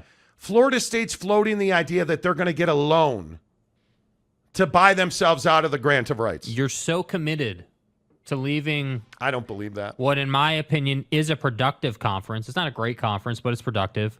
You're so committed to leaving it that you're willing to go into debt to do it? That doesn't make a lot of sense. No, that does not make a lot of sense at all. And I'll be interested to see exactly how all that turns out. But yeah, that doesn't make a lot of sense at all, dude. Come on now. Car Wash Channel for $5. It's official. Utah, Arizona State going to the Big 12. It's not official. And if you would like, I know you keep saying that. Okay, well, tell me where you're seeing that, because I am not hearing that. Matt Ritson for $5. I'm a Big 12 switch Oregon State over ASU. Put them in the Mountain West. Well, Arizona State is not a business partner you want. No. Michael Crow, for everything he's done for Arizona State academics, and he's done a lot. He is a really good academic administrator. He has lost in athletics, and he has lost because Ray Anderson's a terrible athletic director. Yeah. And you look at the work that Mark Harlan's done. Again, for everybody who says, oh, Utah, screw them. Mark Harlan is not even arguably anymore. That's the guy that should have been the commissioner of the Pac-12. Yeah. He is the best athletic director in the Pac-12, hands down. And why is that? Because he's empowered and he executes every single day, Mark Harlan at Utah. He has the leadership in place with Taylor Randall, the president, who supports him fully with funding and operations. That's exactly what you want in a partner. Yet you have a partner at Arizona State who just blindly does what they're told. That's not being a partner. Yeah. That's not being a partner at all. Christopher Murphy for $5 says, as a big proponent of UConn joining the Big 12, thank you, Mr. Crow. You are now my hero. And I'm happy to talk about UConn to the Big 12 because I don't get it, you guys. I don't understand, why do you want a member in UConn who doesn't essentially own their football stadium, because they don't. Yeah. It's 30-minute drive from campus in East Hartford, and their football team does not win, and it does not make money. And it's just not relevant. Again, relevance, dude. Why would Brett Yormark get into business, whether it's UConn or Arizona State, with a school that's not relevant? Now, hey, Oregon State's not relevant. Okay, I don't disagree with that. But the difference is you're a 10-win football program with good leadership on the business side. Yeah. That would be a quality bottom of the conference ad. And I know the Oregon State fans probably going to be pissed I said that, but it's the truth. Oregon State is a quality bottom of your conference ad. If the bottom of your conference, and I made this point at Big 12 Media Day, if the worst teams in the Big 12 can go from 2 wins and 3 wins to 4 wins and 5 wins, and their basketball program can scratch into the round of 64 and be a one and done, that's still more money and that's still more relevance than you would have had otherwise. So when I look at Oregon State and I look at UConn and I look at Arizona State, I'm sitting here saying, hey, what's the big difference? Power 5, dude. Power 5 status to me is the biggest difference, because I look at Oregon State and ASU and I say, okay, you're 2 Power 5 programs, and the other thing is you're in the Pacific time zone, which I also think hurts UConn's case. The Eastern time zone's already accounted for in the Big 12. Don't need another Eastern time zone team. What you do need is the Pacific time zone. And so for me, okay, you added Arizona. We're working our way out west. Now you got to find that Pacific time zone team. So if Michael Crow wants to sit here and make his bed in the Mountain West, and I'm Brett Yormark, I say more power to you. Knock yourself out. Get bamboo sheets. We're good, dude. We will leave you behind. Get bamboo sheets. Dude, get the best of the best that you can do to make your bed with in the Mountain West. We'll go and get Oregon State. We'll be in the Pacific time zone. We'll be in 4 time zones, and we'll be in a great place. What is it? What do you have against bamboo sheets? Nothing. They're nice. Okay. That's my point. I like bamboo sheets. That's my point. I mean, you know. Nope, not doing it. I'm not falling for your games of sexual innuendo today. Patriot text for $5. So does this mean that Oregon State now has a chance at the Big 12? I hope so for their sake. They do not. I firmly believe that Arizona State and Utah are still in the process. I believe that they will be added. I think it's just a matter of vetting this process out.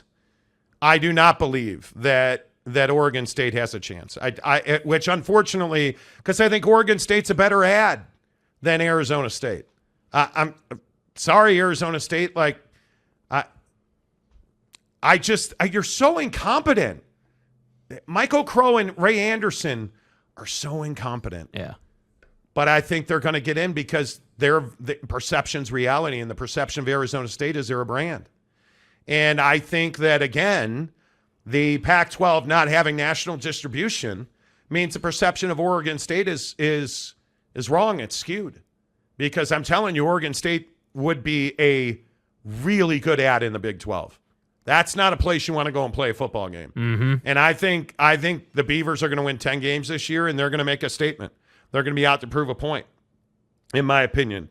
Marlon Shaw, my dude, what's up for $10? What do you think was meant by the comment to Big 12 exploring their options beyond Arizona after the announcement of the Oregon and Washington? I think that, and it was brought up to me again last night, that Gonzaga is still a target that Brett Yormark would really like to add. Gonzaga. But right now, I just don't see the avenue to do that as a basketball. I don't know how you fit a basketball only into that schedule. I think that's the hardest part. I feel like if you really wanted to add, you could add them. Mm-hmm. But I think one of the things that Brett Yormark realizes is now that the Pac-12 is evaporating, Gonzaga is either staying in the WCC or they're joining the Big 12. And I think if I'm Brett Yormark, I am aggressively exploring adding Gonzaga basketball. Yeah.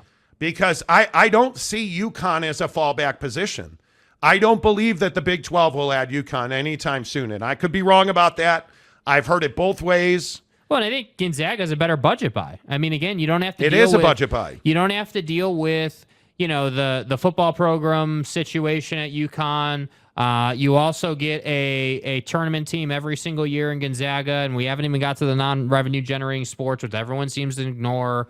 I do think UConn makes a strong case on the women's side, but ultimately that football program is just a joke. It's atrocious. And I think that there's just no getting around it. And once again, I will sit here and die on the hill of your football program cannot be embarrassingly bad. You don't need to be winning national championships, but you need to at least be competent. You need to be serviceable enough that you could make the conference at least a little bit of money. Yep, I agree. Go ahead and hit the like button if you're just tuning into the show. Hour number 2 of the Monty Show is presented by our good friends at TryDayTrading.com. Boy, speaking of TryDayTrading.com, coming up in an hour, right? An hour from now at 2:30 Pacific, 5:30 Eastern, we will announce the winner of our first ticket giveaway on the show. We are doing a ticket giveaway a week on the show. This week it is BYU's first ever home Big 12 conference game against Cincinnati, September 29th at 8:15.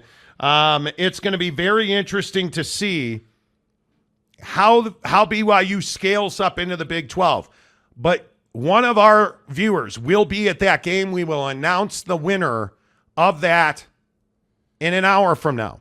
And the creativity that went into the winner, because we told you all you had to do was go to Super Chicks or in Ogden on Riverdale Road and in St. George, Utah, or interact with our good friends at Bucked Up Energy. Yes. And we got some awesome Bucked Up Energy, submissions, people shooting pictures. We had some awesome Super Chicks. There's only one, though, that stands out from the rest pretty clearly. But next week on this show, should we just announce it right now, like tell people what it is? Or should we make them wait? Nah, we'll make you wait till later in the show, Grum. You got to earn it. Okay. You got to earn it, dude. It's a huge gotta announce game. This week's first, dude. The state of Texas. Oh, you guys asked us for tickets to this game. The tickets we're going to announce later in the show. An hour from now when we announce the winner. Yeah. We'll tell you what week 2 tickets we're giving away. It's amazing. It's all presented by our good friends at TryDayTrading.com. TryDayTrading.com. $10 to see your future. They have a $10 charitable donation. So you make a $10 donation to charity through TryDay Trading. It's a tax write-off for you. And then you get a 30-day trial membership to their awesome program. No obligation. At the end of that 30 days, you make a decision. This is amazing. You're going to keep going, which, by the way, we've never had anybody enter the trial membership and not continue because it's that good. You get all the high-level coaching. You get all the processes. You get all the algorithm information, like everything you need to become an elite day trader. They give it to you in that 30-day trial membership. After that, you go on, you graduate their program. They open a funded account for you. They give you money to make your first trades with. When you make money with their money, you keep 80% of the profits. At TryDayTrading.com, they are our Week 2 presenting sponsor. An hour from now, we'll announce that game. Boom. Dudes, I'm telling you, it's going to be amazing. It is going to be amazing. So just do it now. Get to TryDayTrading.com/Monty and sign up for the 30-day trial membership. And it only costs you a $10 charitable donation because you're going to have to sign up for a trial membership to win the tickets next week. And trust me when I say you will thank me for it. Yes.